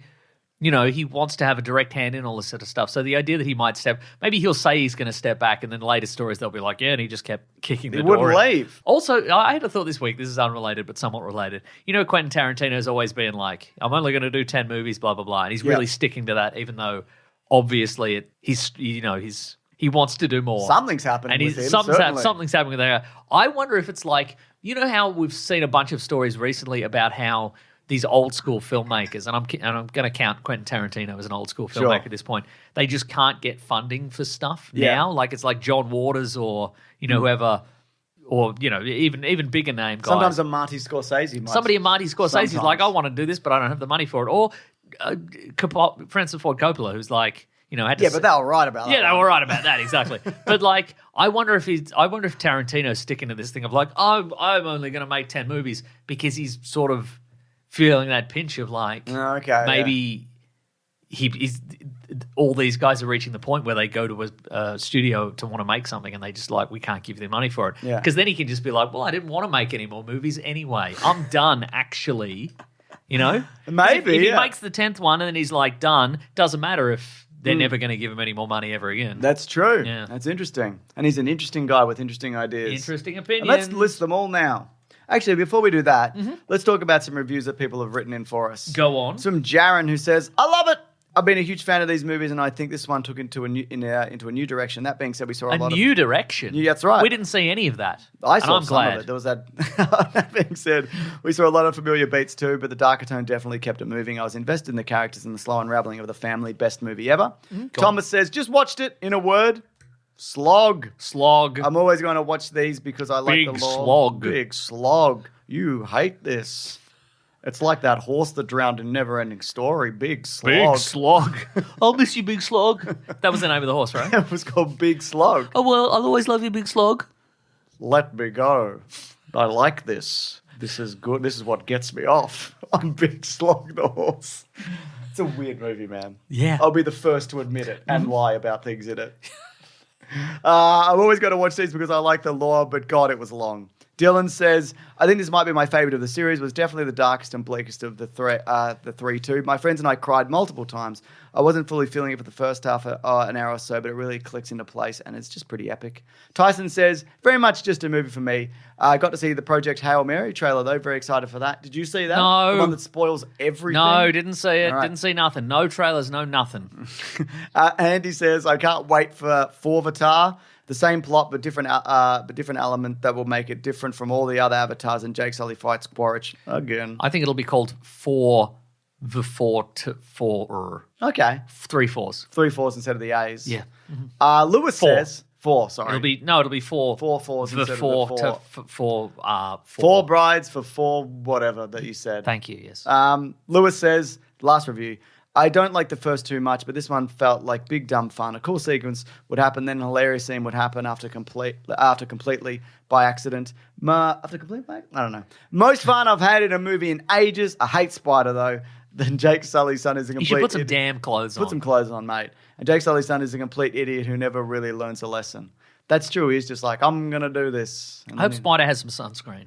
Maybe Yeah. sunscreen's up. Maybe it's different. It's a different radiation. Maybe from it's a this. different Because radiation. in Australia, if you ran around like that, you die. Yeah, Sun here's fucked. it is. We shouldn't be here. It's a different sun. It's a different People sun. like it's a different, ozone layers and whatever. No, it's a different sun. It's a literal different it's sun. literally a different sun as far as I'm... Yeah. Based on my education in Australia, it's a different sun. Yeah. We have the different sun on our flag. There's a regular sun, which is like a small... I think it's a pink sun even, isn't it? Like a girl. Yeah, exactly. And then we have a big red sun. Big red sun, exactly. It's angry. That's right. And it has sunglasses. Sunglasses. And it's trying to kill us all day and it's night. and it's got the hat with the corks hanging That's off. right. Yeah. And it's smoking. And it's smoking. Anyway, that's Avatar 3. That's Avatar. Thank you for your reviews, folks. Ran the gamut, didn't they? I think Certainly a divisive movie that everybody is going to see. it That's seems. right. It's supposed to come out, the next one, in 2029. Okay. I think also the fact that, I saw someone say this also, this is kind of, 2 was kind of almost a legacy sequel. It had been that long. Yeah, uh-huh. Whereas like the appeal of seeing a new Avatar movie, it's only 3 years after the last. So maybe that will impact its box office also. But remember that bit when he went, hello, big red bird. I didn't want to do that's right. this, but shit, let's get real. Let's get soup to nuts. That's right, exactly. Yeah. All right. You are my Dom Toretto's car. His black Dodge or whatever it is. That's right. And my Brian is, I don't know, whoever. Yeah, my son or something? Whoever. I think it's my son or it's whoever. my son, one of my sons or whoever. Next time it'll be Quaritch because we'll have to team up. We've got to team up. Yeah, He's my John Cena or whatever. that's right. Yeah. All right, should we move to the next segment of the show? Let's move on. Can you tell me what it is? It's got what we read. Does it have another part to the name? What we gonna read. So those two go together and in that order. Yep. Amazing. But I'm not going to do that homework for you. You have to piece that together. All right yourself. then, I'll get on that. I'm doing the thing. What are we reading today? Ha! Great segment. Ha! This is where we talk about things we've been watching, reading, listening. Anything else? Ooh, poems? Poems. Have we been doing any poems? Have we been doing any poems? Have you done any poems? I haven't done any poems. I'll read a poem occasionally and go, oh yeah. I see how you've used your feelings and words to invoke an emotional response from your audience, you dumbass, That's right. and so on. Yeah, I've seen how you've used words in their purest form. Yeah. You idiot. You imbecile. Subtext. Yeah. Brilliant, actually. Yeah. You fuck. That's right. Have you considered reacting to content on YouTube instead? It's way easier. It's easier and you get more money for it. Dumbass. Mason. Maybe that's the road more traveled, idiots. I think it is. Because there's more money in it. There's more money here. Yeah. And you can just go, whoa. It's crazy. Whoa, Steve Rogers. Mason, He's back. he's back. Finally. And then we get money. Yeah. It's 2 Steve Rogerses. 2 Rogers is. Yeah. What are you reading? Oh, I got a new comic book. Oh, wow. Check this out. Oh, Plastic I Man. know this. Plastic Man No More. It's Who wrote this? Christopher Cantwell. Oh, yes, it is too. Who is, and I didn't connect the dots. Just like a Death of Plastic Man. It is a kind of a Death of Plastic Man. It's DC Black Label, so it's out of continuity until somebody decides it's in continuity. What's happened to him?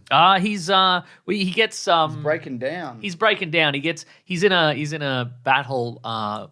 He teams up with the Justice League, and they fight a villain, and he gets zapped with some sort of atomic ray. Zap. And he's like, "Hey guys, I'm actually in a lot of pain here." And it turns out he's slowly coming apart as a Plastic Man might. But maybe that was just the tipping point. Maybe he's always been falling apart, and he's got to reckon with his potential ending, and he's got a son who's inherited his powers, but maybe he's inherited melting down. Oh, that's bad too. It's really interesting. It's sort of somewhat in the style of Immortal Hulk. It's kind of body horror. I was going to say like that. His skin looks like it's also literally melting. The art is by Alex Linz. Hang on, I got it, James. I've got to give credit where it's. Credit is due. Alex Linz and Jacob Edgar are the artists. Marcello Maiolo is colorist. Whoa, okay. Becky Carey is the letterer. And it's got an interesting artwork setup where when he's alone, it's sort of like grim and noirish. But when he teams up with the Justice League, it's kind of it's like, almost it's like DC. New Frontier kind it's of. got all like DC animated universe kind of vibe, which I think is a lot of fun. I mean, Is it the same artist? Did you say doing both? No, it's Alex Linz and Jacob Edgar. But again, I don't know if they're doing splitting duties or what have you. But I think it's probably duties. It's probably one and the other. Yeah, I've also been listening to a podcast. Oh, Joe Rogan. No, it's been around for a long time. Joe Rogan. Have you ever listened to the Dana Gould Hour? Dana Gould's a comedian, stand-up comedian and writer. Been around for a long time, and he's been doing this podcast off and on since, I think, 2012. What? And I remember listening to it back in the day, and I'm like, I wonder what's going on with that. And I've been just listening to it, and it's just enjoyable. It's just a sort of a podcast. Sometimes he talks to people. Sometimes he just kind of... Doesn't talk to anyone. Talks to himself. He'll talk about, like, he's got a lot of kind of... He'll write... It's quite highly produced. He does a lot of kind of like audio essay kind of stuff about his interests, which are like... Including his work on Gex? Yeah, he was the voice of Gex. But he'll talk about like stuff he's interested in, like old school Hollywood and like monster movies and kitschy stuff and that kind of thing. So I've been listening to that. It's good. Is it better than this podcast? Yeah. No. Yeah. No, Mason, I disagree. All right then. Okay. All right. Yeah. But it's good. That sounds good. Great. Listen, I didn't even know this existed. If you want to learn about fun stuff, if you want to learn about the creature from the Black Lagoon, for example. I do. It's got some stuff. I don't want to learn it. But is it fish? No, it's different. Not a fish. Well, I guess I'm going to have to listen. It's a different thing. I just started a comic book series because I was Googling like... You just started writing a comic book series? Yeah, it's good too. It's one of the best. Oh, yeah. But also I started reading one because I Googled like best comics 2025. And one of the ones that a lot of people talked about was We're Taking Everyone Down With Us by Matthew Rosenberg, illustrated by Stefano Landi and Jason Wordy. It's a kind of a super spy, super villain series? Yes. I've read some of that. And there's robots and stuff in it. It's about a little girl and her father is some sort of super villain and she's grown up on this island, right? Yeah, and there's all these robots kind of that work for him, and there's a mystery of kind of like what he's doing there and her role in it and all this kind of stuff. And it's James Bond-esque. Yes. I've just started that. Great. So I'll probably talk about it more next week because I've been doing literally everything else, Mason, all the time. It's Christmas if you don't know. If you don't know, Mason. I know, and I'm not interested in your excuses, all right? Get it done. Well, one thing Get it done. All right, I'll get it done. One thing I did finish though, finally. I started playing this with my brother years ago, the one you don't like. Oh, yes, interesting. And then we fell out of contact and we're enemies. Okay, great. So I picked up with my son a few weeks ago. It's the game A Way Out by Hazelight Studios. Yes. This is the Joseph Fares. Set in the 70s? Set in the 70s. It's basically a cooperative split screen. It has to be 2-player. You can also play it online. jailbreak game set in 1972, and you start in the prison, and then you have to escape the prison and go on a series of adventures for revenge and whatnot. And there's twists and turns along the way, and you literally have to work together with somebody else to get this done. And there's a lot of story-driven moments. There's also a lot of elements in the game where like you'll just do a thing and then you'll never do it again. There's a lot of it's probably 9-10 hours in total. It's definitely one of those things where like if you've had any experience with anything like Prison Break related, or story beats of like, I don't know, noir stories or movies set in the 70s and 80s or whatever, and betrayal, etc. You're not going to be like, oh shit, like that, but it's just that, and you play it through. I suspect a lot of this will be new to your son. Well, that's right. He was like, this is incredible. Yeah. Like he'd never seen any, and there's like twists. And you're like, guess you've never seen Serpico. Yeah. You idiot. Which actually, idiots. I haven't seen Serpico.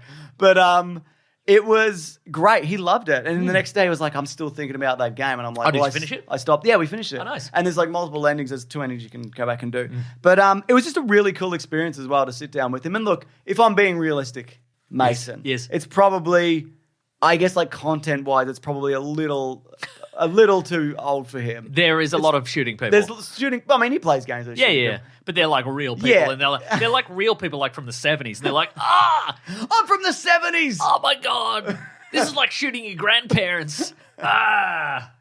There's that, and there's a bit of swearing, but whatever. But he understands reality. Did this company then go on to do a bunch of the same concept as the thing? Did they do the one where you toys in a toy box? Yeah, they did. It Takes Two, and they did Split Fiction. So I'm hoping that I get It Split. It's because I'm in a KK or whatever, and I'm like, I want It Takes Two for Christmas because I want to play that too. And then do Split Fiction. And there's one they did. I don't think it was the Game Company. It was like the first game from the creative that was like 2013. It's called like Brothers or something. Okay. Anyway, they just. If you want like a multiplayer co-op couch experience, you can also play it online. Then, yeah, I think it's cool. It's really cool. It's fun. Seems cool. It's also not like incredibly challenging. You're not going to be like stuck for too long. Or it moves forward. It's fun. They're pretty like, they're straightforward in the sense of like, you're not puzzling something out for hours, but it's more like you've got to remember you do this and distract the guy, and then I'll do this. Exactly. And it's just the satisfaction of kind of working together. Yeah, and it's fun, like funny stuff. There's multiple times in it where like we messed up and it was like hilarious. You know, it was just a fun bonding. I mean, for him, and then you were like, "Stop messing up! Are you kidding me? Stop messing up!" Grounded. You're grounded. You're grounded. You're grounded. And I don't mean you can play the game grounded. No. I mean you're grounded. You can play the game grounded though. Yeah, that's your punishment. Anyway, that's what I've been doing. That's exciting. Should we move to the next segment, or you got another problem? I mean, I've got so many problems. Yeah, but if you got one that you want to talk about. I see in my life, I start a lot of sentences. You know what my problem is? And what then is your problem? Eventually I'm like, man, I got a lot of problems. But not this one. No, you really don't. And what is it? It's the letters segment. And you playing the theme song. Not a problem. Not a problem. You can do it any day of the week. My problem is I'm too good at this. The classic one was all right. All right. Yeah, thanks, man. You know they're here right now. We're going to do letters. So you might be critical of that. The thing is, James, that this is running off your internet, which is bad now because of the rain, which is your fault. So in a way, you're criticizing yourself. I would never criticize myself. I'm great, and everyone thinks I'm great. Wow. Mason, if you do want to reach the show to tell me I'm great, you can email Mason at weeklyplanetpod@gmail.com. That's right. Or go in the Planet Broadcasting Great Mates group. Yes. There's a thread every week, and you can just leave a question down there. And now let's pause while I get some letters. You told me you didn't need letters. You said I have the segments all planned out. I never said that. You're thinking of the little version of me in your mind. Oh, yeah, the better version. The wishful thinking version of me. Don't worry, James. I've got so many letters. I've got letters for days. God. I've got letters for the rest of the year and then more. I wish I could merge that version with you, but he kills the real version of you. Nah. So it's not so much a merging as a murder. I'd kill him. I'd crush him. I'd crush him under this can. He's not little. I'd imagine him big. Nah. I imagine him like 9 feet tall. Well, guess what? He's got a mace. I imagine this can even bigger than him. You don't get to use Imagine powers. I'm using Imagine powers. I've done it better. Now we're ready for letters. Now we're ready for letter, James. I was always ready. I've got 3 big letters. Would you like to start? I'd like to start. All right, here it bloody goes. It's from Jonathan. Jonathan. Who says howdy. Hey. He's from Texas. That's why he says howdy. Love. Meso, you haven't brought your one bit of news in ages and ages. Does that mean James gets dozens of fresh vetoes? What will you do once he starts vetoing all your best bits again? Best bits? Yeah. I mean, you know. That's a short list. Let's just say any bits. Got you, Mason. Even the big Jim thing? No, that's good. I like it. That's Thanks, good and man. I like it. Okay, I think I invented that. What about soup to nuts? Again, a thing that I invented. Yeah. Just saying. All right. Just keeping it 100. Yeah, that's true. Yeah. You going to do any vetoing? No. We stopped doing that bit. I think I just, we do things and then we forget. Yeah, we do forget. Or we get sick of it. We set a hard boundary or a thing, and we're like, we're going to do this every week or whatever. And then we... Like, remember that hashtag, that big Jim thing that I said? I've forgotten it already. That was huge. It was huge. It was one of the hugest bits. Yeah. And we tied it all together. Yep. We've done so many good bits and riffs and bits and bobs. Yeah. We outsourced that to a marketing agency. That's They're right. currently setting up it. Yeah. And they're going to come back to us with like a pricing and a schedule. We're going to be like, nah. Nah, I don't think so. I don't think so. You're dreaming. And we're not mate. paying for this. Yeah, we're not. Absolutely. Get out of here. We'll see you in court, actually. Yeah. But, things come around. That's right. You never know. Yeah. It would be funny if you just vetoed everything one week. That would be really good. Yes. Do I have vetoes? I've forgotten. I can't remember. No. But it is true. Yeah. Yeah. Also, I think that was a grumpy period for you when you were just vetoing everything. And you're not as grumpy anymore, I think. I don't know. I think I'm probably more grumpy, if anything. But you're just more tired. Man, I don't even know. I think at this point you're like, just let him go. Let's let him run the bit. He'll stop eventually. Yeah, but I won't. They'll just keep going and get worse. Matthew Dominguez says, what are some of your current hobbies that any you used to have that you'd like to pick back up? Also going to be the official cat dad of the pod. Much love from Texas. Hobby guys, Mason? I would like to do more active things because I think I'm one of those people that the hobby is collecting things. It's yeah. I collect Loser I shit. like comic books and stuff. Loser. I feel like Loser. Yeah, I know, but and I think some people I think some people include that in hobbies. Like, I love to read it, but then I'm also like, well, it's just kind of buying books, isn't it? It's kind of That's okay. That's Yeah. all these things you're talking about are totally fine. Acceptable hobbies. Should I take up archery? They are acceptable hobbies, but I'm like, I think I would like to start doing some more things that are just like, here's the experience. Yeah. You buy all the equipment once or whatever. Archery would be cool. That's what I'm saying. You could be right? like Jeremy Renner. I could get a really complicated one. And then be like, I don't know. I'm a bad shot with this. The one with all the wheels. Compound and bow. Exactly, the extra strings and stuff. The one that Mark Zuckerberg can name. I'd have to wear different gloves. You'd have to Two have different types of gloves. That's right. You know? You could say, I'm Hunger Games, bitch. I could say that could be my catchphrase at the archery range. Yeah. People are like, why does he keep saying that? Because you are. Yeah. What about a golf? No, That's awful. I don't know. Yeah, at least like... I'm mystified how anybody can be anything close to accurate in golf. That fascinates me. From all my friends from school who are, a terrible group chat, you know about this, and they play every year at the golf. They go down and play a weekend, and they're like, you should do it. And I'm like, I will never do this. Interesting. I'll go afterwards and have a beer or whatever. Not at the golf. Yeah, whatever. that's Doesn't your matter. hobby. That's my hobby. Having a beer Having afterwards. a beer with mates. And apparently, like, you can get... My hobby's brunch. Brunch is good too. You can get, like, in a couple of years, you can get okay. Yeah, right. But then it's so incrementally, like, Right. difficult to get better. And the hours you have to dedicate it. And Yeah, honestly, right. like, whenever I walk past a golf course or whatever, I'm just like, fuck everybody in here. Waste of fucking land and money and their stupid shorts and hats. And they're like, oh, look at me. I'm supposed to be at work, but I'm here or whatever. I just want to kill everybody in there with a knife. If you know what I mean. Yeah, I know what you mean. Yeah, like Something like that. metaphorically, yeah. Like I would Yeah. though. Does it count as a hobby that I'm just like, I'm going to go to all the barbecue restaurants in Melbourne I or think whatever? that's a hobby. That's a hobby? You Yeah. know, just looking at nice places on Instagram and going like, there's a I'll check that out. there's a place near me and they do like, it's like a barbecue joint and they do a lot of like, I would say like stunt menus. It's like this is pancakes, but they're filled with meat, and you get a stack of pancakes, and then meat pancakes, and then they're covered in meat, and then whatever. That and sounds it's like, terrible. Yeah, I know, right? But I'm like, but it's also like, and it's $180, and you're like, That sounds good, Yeah. actually. If it's $180, I didn't We're supposed realize. to share it, I think. With who? I don't Who know. would you share it with? A lot of just weird meat eaters, just my weird meat eater friends, I guess. Yeah, I guess. A lot of my hobbies, like I bring, my kids. We do things together, activities. But I go to the gym like 5 days a week in the morning, which I guess is a hobby. But I don't like it. Right? I do it like I brush my teeth. I think you have to like it for it to be a hobby. Yeah, so it's Yeah. not a hobby. Yeah, I like how I feel, okay. outside of it. But Yeah, right. every day I'm just like, fuck this. Yeah. I don't have that endorphin thing that people get. I don't have that.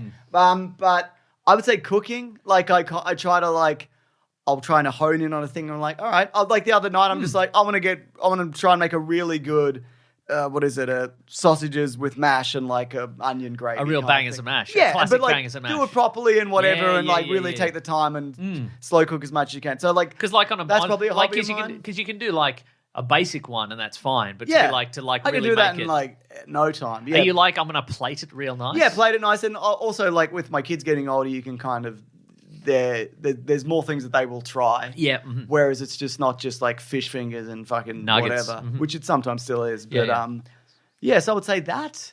I like walking. I was going to say, I really like I like a walking. nice walk, but does Yeah. that count as a hobby?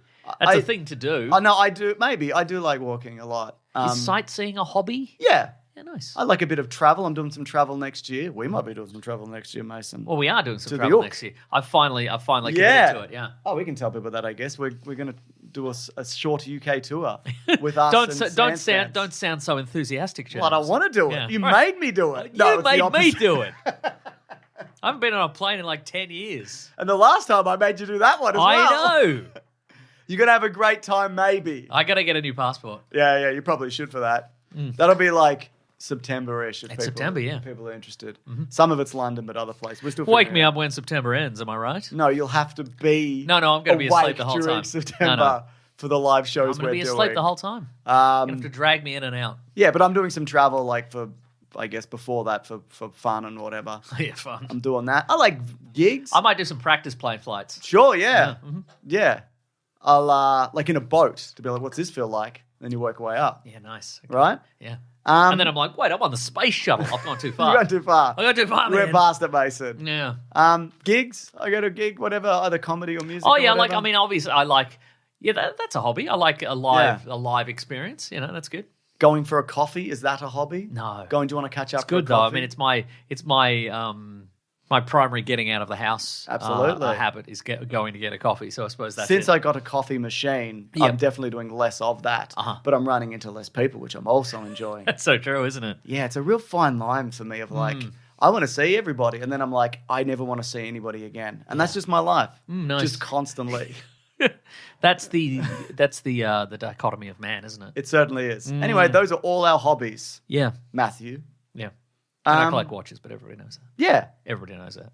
Do I have a question about watches? I don't know. No, you did last week. Oh, did I? Yeah, that was last week, was it? Okay, what else you got? This is from Jackson. Jackson. Hello, James and Holly Jolly Nick Mason. I am. Whoa, In you your tell- house. Yes. In your house, I'm Bad Santa. Yeah, that's my kids. but call not you. like.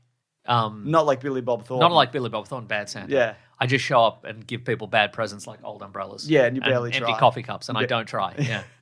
Yeah. Should call yourself regular Nick Mason then. It's true. Got him. I had a dream last night that the Jeremy Renner app was resuscitated back to life as an AI chatbot where you could interact with Jeremy using pre-submitted prompts from him. I haven't watched anything with him. I haven't watched anything with him in it for weeks and don't know why he hijacked my dream space. Well, he's been in the news. And he was in the Knives Out. Also. He was in the Knives Out. What you're describing will happen. Well, if it hasn't already. Well, that's, I mean... With not just him, but others. Jackson says, given that everything is AI slop now, or soon will be, and Disney will let you talk to their characters in Sora soon, do you think celebrities will jump on the bandwagon and create personal bots / AI characters for fan interactions, and is there sufficient interest? Yes, for a while.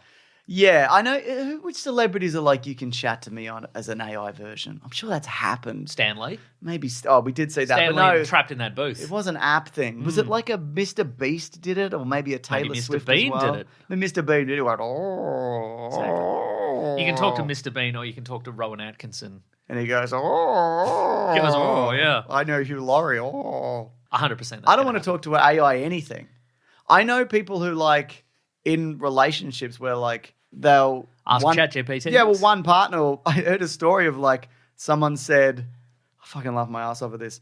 The husband came into the room. This is a real sitcom scenario, and goes, "Hey, I just wanted to ask you something." And she goes, "Oh yeah," and she realized he was talking to his fucking phone. Oof. Oof. Oof. Anyway, that was me. That was a story about me, actually. I've been thinking a lot about this. It wasn't. I would never. Yeah, I've been thinking a lot about the Disney Sora thing. Yeah. and I think maybe I talked about this, a couple of weeks ago, how they will have an app going on. Yeah. And because up until recently, I was always of the opinion that what will happen is one of the big companies will sue the AI generators for Yes. using obviously copyrighted materials, but the answer is they've clearly decided to team up. And I think the Sora Disney thing will be like, okay, well, if you want Elsa from Frozen to talk to Iron Man or whatever, Yeah. you pay the subscription and you put it in the app, and then it'll make you a little video or whatever it is. But there'll be restrictions. You can't have them like shooting at each other or whatever. Yeah. But then you can do it on another AI thing, but that's when they'll sue you. Yeah, okay, if you gotcha, go to yeah. if you go to a different, whatever, Chat GPT or whatever, and go like, can I have a video? Can I have a video? Give me a video. That's when Disney will sue you. Yeah. And it'll be like, I think it'll be like, when Napster was decreed illegal. Yeah. And they're like, every time you share an MP3, we'll fine you $100,000. I think it'll be like that. Yeah, okay, yeah. know? Yeah, I think you're right. That's interesting, and that will be bad. It'll be bad. I mean, the legal version is bad, and the other version is bad. Yeah. It's all bad. But I think there'll be a bunch of AI. You can download an app and you can talk Definitely. to. Some celebrities will be like, and I think a lot of them will be obviously broken. Yeah. Like that'll yeah. be the first few results. It'll Absolutely. be first few attempts, rather. Great. Yeah, it'll be great. Connor Beveridge says Avatar is it's kind of a weird franchise. I never see hardcore Avatar fans, yet they make billions of dollars. What other franchise in media that does huge number but has a mild, quiet fan base? The only one I could think of. Well, Mr. Beveridge would be wondering if something has a milk fan base, wouldn't he? Beveridge. Classic Beveridge. I think the Avatar reaches normal people. I think that's why it's making billions of dollars. Yeah, of course, yeah. And it does have a dedicated fan base, but the only one I could think of is the Godzilla Kong universe. Yeah, where right. it's not like people lining up at midnight and screaming at each other and theorizing. It's just like people we like these. Yeah, And that's it. And it's like the second biggest franchise. And they're or whatever it consistent, is. I think, as well. Yeah, they are. You know exactly what you're getting, and they usually deliver. And the fans, for the most part, aren't lunatics. I mean, they're consistent now. Like the first Godzilla, like the first Western I'm saying Godzilla. the newer versions of it, I should say. Like yeah. the newer ones are definitely sort of more neon than the one with Aaron Taylor Johnson and ATJ and Scarlett Johansson or whatever. Scarlet Witch. Yeah, it's Yeah. the twins. The twins. Yeah. Great. What about also I think Disney. It's a similar thing, but Disney live action stuff. I don't know if is there a structured fan base for that? I think there is. I think if you go, I was speaking to someone who went to Disneyland recently, and they were like, nightmare. Right. From just like the amount of adults there, and everybody kind of knew how to navigate the park and get ahead. Oh yeah, Because you got to get on the app in the morning to get the fast pass, and they're just like, this is a really awful But now experience. isn't there more stuff in addition to Fast Pass? Like there's a Faster Pass, right? If I go back, and I guess I probably will at some There's a point. Faster Pass and there's a Faster Pass, I'm going right? to throw so much money James, at is there that. a Faster There's a Pass Faster Pass at and a Disney- Faster at Disney Pass World? Pass. Yes. You Yes, got a Faster Mason. Paster. I'm vetoing it. Wow. Wow, I shouldn't have brought it up. I shouldn't have brought up the veto system, because then you wouldn't have even thought about vetoing Just call me Faster Pass. Vito Corleone, Mason. Because of your love of Faster Pass. That's right. Because you're Italian. Wait a minute. Yeah. Friggin' gotcha. I don't like. Yeah, so I'm just going to throw as much money as I possibly can at it. Oh, when you and visit write with it your off kids. on tax, so I don't have to think about that at Right. all. Or line it because one of the rides with their kids, they line up for like 3 hours for like crazy. a 2-minute ride, and I'm like, I'm just not. You can I'm pull either your not weight and pretend going- you're a celebrity. Yeah, I can pretend I'm a celebrity. I mean, what you could hope is that when you get there, I like to somebody think who I'm a works real there, celebrity. somebody there will recognize you as nobody a would. podcast. It's not going to happen. Not going to happen. Wow. Here's one more email, Jones. I wish I had 2 more emails. Well, there's only one. Well, I've got one. This so is from does that Aaron count? from Kansas. Kansas. Hey guys, I've been a freight train conductor for 14 years now, and when the Unstoppable Train movie was released, I remember Unstoppable. one of Quentin Tarantino's faves. One of QT's faves. That's right. Everyone in my industry picked it apart because of how unrealistic it was. I annoyed my wife to death, telling her what I would have done in the situation, so much so that she refuses to watch it ever again. Oh, come on, man. I mean, you probably just stop the Unstoppable Train. Yeah. It's probably an emergency. Pull the brake. Yeah. Have either of you had the same... I would turn. Yeah. I would veer off the track. Yeah, nice. Go to a safer track. Safe track. Yep. Easy. Easy. Have either of you had the same experience watching a film when you've actually worked the same job before? Yeah. We've yet to watch Alex Inc., the podcast. Yeah, the which I'll never TV watch. series about. You never? Definitely when I see podcasts in things, I remember, and just like that has a podcast, I'm like, this doesn't work. Oh, interesting. None of Okay. this works. Tell me what's the context of the podcast in It's that? like the Sex in the City. It's like her column, except Oh, she has a podcast. yeah, but it's like with two other people, and one of them's Bobby Lee, and it's just awful. Okay. Like I'm like nobody will listen to this, and there's like 3 producers in there, and like it's this But that's whole... the American way. Like Conan's podcast. Oh, that's a good point. Conan has like he's got him and then Matt Gawley and Sona, and then he has a celebrity guest, and then Yeah. there's like 3 or 4 other guys. But he's around. also really famous, and this Yeah. podcast is not good enough to be. And no one, in the no show. one in the universe of Sex and the City is Yeah, that right. famous. And So- I guess Conan has a bunch of people on staff from when he, Yeah. the TV show and his tour and stuff like that. So True. I love Alex Inc., a show Yeah. specifically about me that I will never watch, and I hate have it. you ever done a podcast? Have you ever guested on a podcast where they have a producer who just sits in the room? I don't think I ever have. Maybe. Whenever I've done a guest appearance on a podcast where there is a producer, Yeah. every single time they just hit leave. record and they They leave fuck off, because yeah. I'm like I couldn't. There's no. You There's don't want no a third person there. No, I do, but it's not that I don't want a third person in there. I couldn't have a third or a fourth person or whatever it is. I couldn't have them in there and not interact with them. Yeah, like oh, they're not there. absolutely, yeah. I'd be like, this is so rude. Yeah. Because people bring us in because we want to talk about movies, and I'm always like, What do you think? what do you think? Like your opinion is as valid as mine, or probably more, Or less. Or less. You might be useless. Yeah. You button pressing monkey. But like, I couldn't be like. I couldn't just sit there and not be like, what are you? Come on. Absolutely. That's I crazy. completely agree. Yeah. The only one I can think of, that happened, we did Alexi's last year. But he was in Melbourne. He doesn't normally do it in Melbourne, but he did. And whoever that lovely person was, They left, set it yeah. up, hit it, and then left. Yeah, yeah. Which is like, why would you sit on this? Yeah. Oh, yeah, good point. Yeah. I don't know. Maybe it is a big podcast and or American thing. Oh, but to answer you from... I guess if they're behind a thing and you don't have to talk I to still them, don't like it. No, and they're in I a still separate don't know. room, but No. I don't know. Because if they would, they have microphone access and they're listening, so I'd be like, come on. Don't listen. Yeah, don't listen. But to answer your question, in the movie The Grey Man, there's an action sequence on a tram. That's true. And I'm like, they never address whether there's somebody still driving the tram, but it's a moving tram. Yeah. But I'm like, You just stop. if there's no one on the tram, there'd be a dead man switch that's activated, so the tram would stop. Yeah. But if there's somebody driving the tram, why wouldn't they stop? But there's no question. situation where somebody like kicks out the safety device so it Yeah. can keep rolling or whatever. You know? Do you think, though, if that was a good movie, you wouldn't care? Yes, absolutely. But it's awful. Yeah, awful I've and never boring. seen it. I've Yeah. never seen that awful, boring movie. That McDonald's movie, Yes. watching that, The Founder. I used to work at McDonald's. Like, the process of making burgers was not dissimilar from when I watched it. Right. When I watched it when I worked there, and I'm like, that's pretty accurate. I remember years ago, we were just watching TV or something like that, and there was a McDonald's ad on. And they're like, here's the new burger, and a guy putting it all together, and you just go, sauce goes on the bottom. He's doing it wrong. Like, Sauce does go on the this bottom. is too Hollywood. Yeah. He's putting the sauce on the top. This is ridiculous. Ridiculous. I agree. Yeah. I agree with me. When I said that, I don't Yeah. remember. Again, I've said this before. I could still do it. If you put it in front of me, I could make it in I could make 10 fucking Big Macs in about 30 seconds. Nice. Yeah. Sometimes I dream about it. It fucked me up. Yeah. Uh-huh. Anyway, I got this letter. Okay. Richard Grimes says, with video games based in the Star Wars universe, Avatar universe, etc., are there any movie universes that you wish you could fully explore in video games? Two that came to mind for me is Avatar: The Last Airbender. They do have games like that, but something that you can actually properly explore. Yeah, right. Like a more in-depth whatever. Legend of Zelda, I guess, kind of yeah. thing.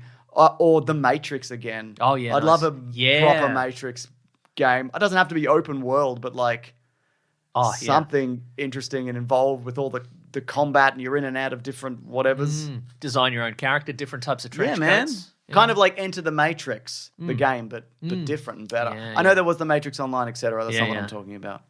I'd be the one with the white suit. I'd be like, I gotta be different. I'm gonna be Mr. Different. Ooh, Mr. Different in there. Mr. Different. You think you'd go in there to be online and everybody would be Mr. Different, though, wouldn't they? Wouldn't they? Yeah, that's right. Well, I guess I'm wearing the black trench coat then, because I'm Mr. Different. You're Mr. They're Di- not. they're not Mr. Different, They're it's slaves you. to trends. I'm Mr. Different. I know who you are. I would love an Ocean's game using the Hitman.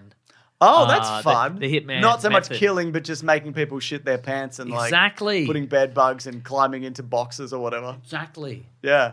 Making fake dice or whatever. I'm making fake dice or whatever. I'm making fake dice over here. You gotta plant the fake dice I'm over making here. fake dice clay. I'm planting fake dice on this casino table over here. Hey! I'm being escorted out by security. We got Anthony LaPaglia for the game. We wouldn't put him in the movie. We'll put him in the game. We'll throw him a bone. Anthony LaPaglia? Yeah, that he's Italian-ish, and he's a big actor, but he's not a huge actor, so you can put him in a game. What do you think the Oceans franchise is? It's mostly people going, "Hey, what are you doing over here? I'm doing a Get out of my casino over here." Yeah.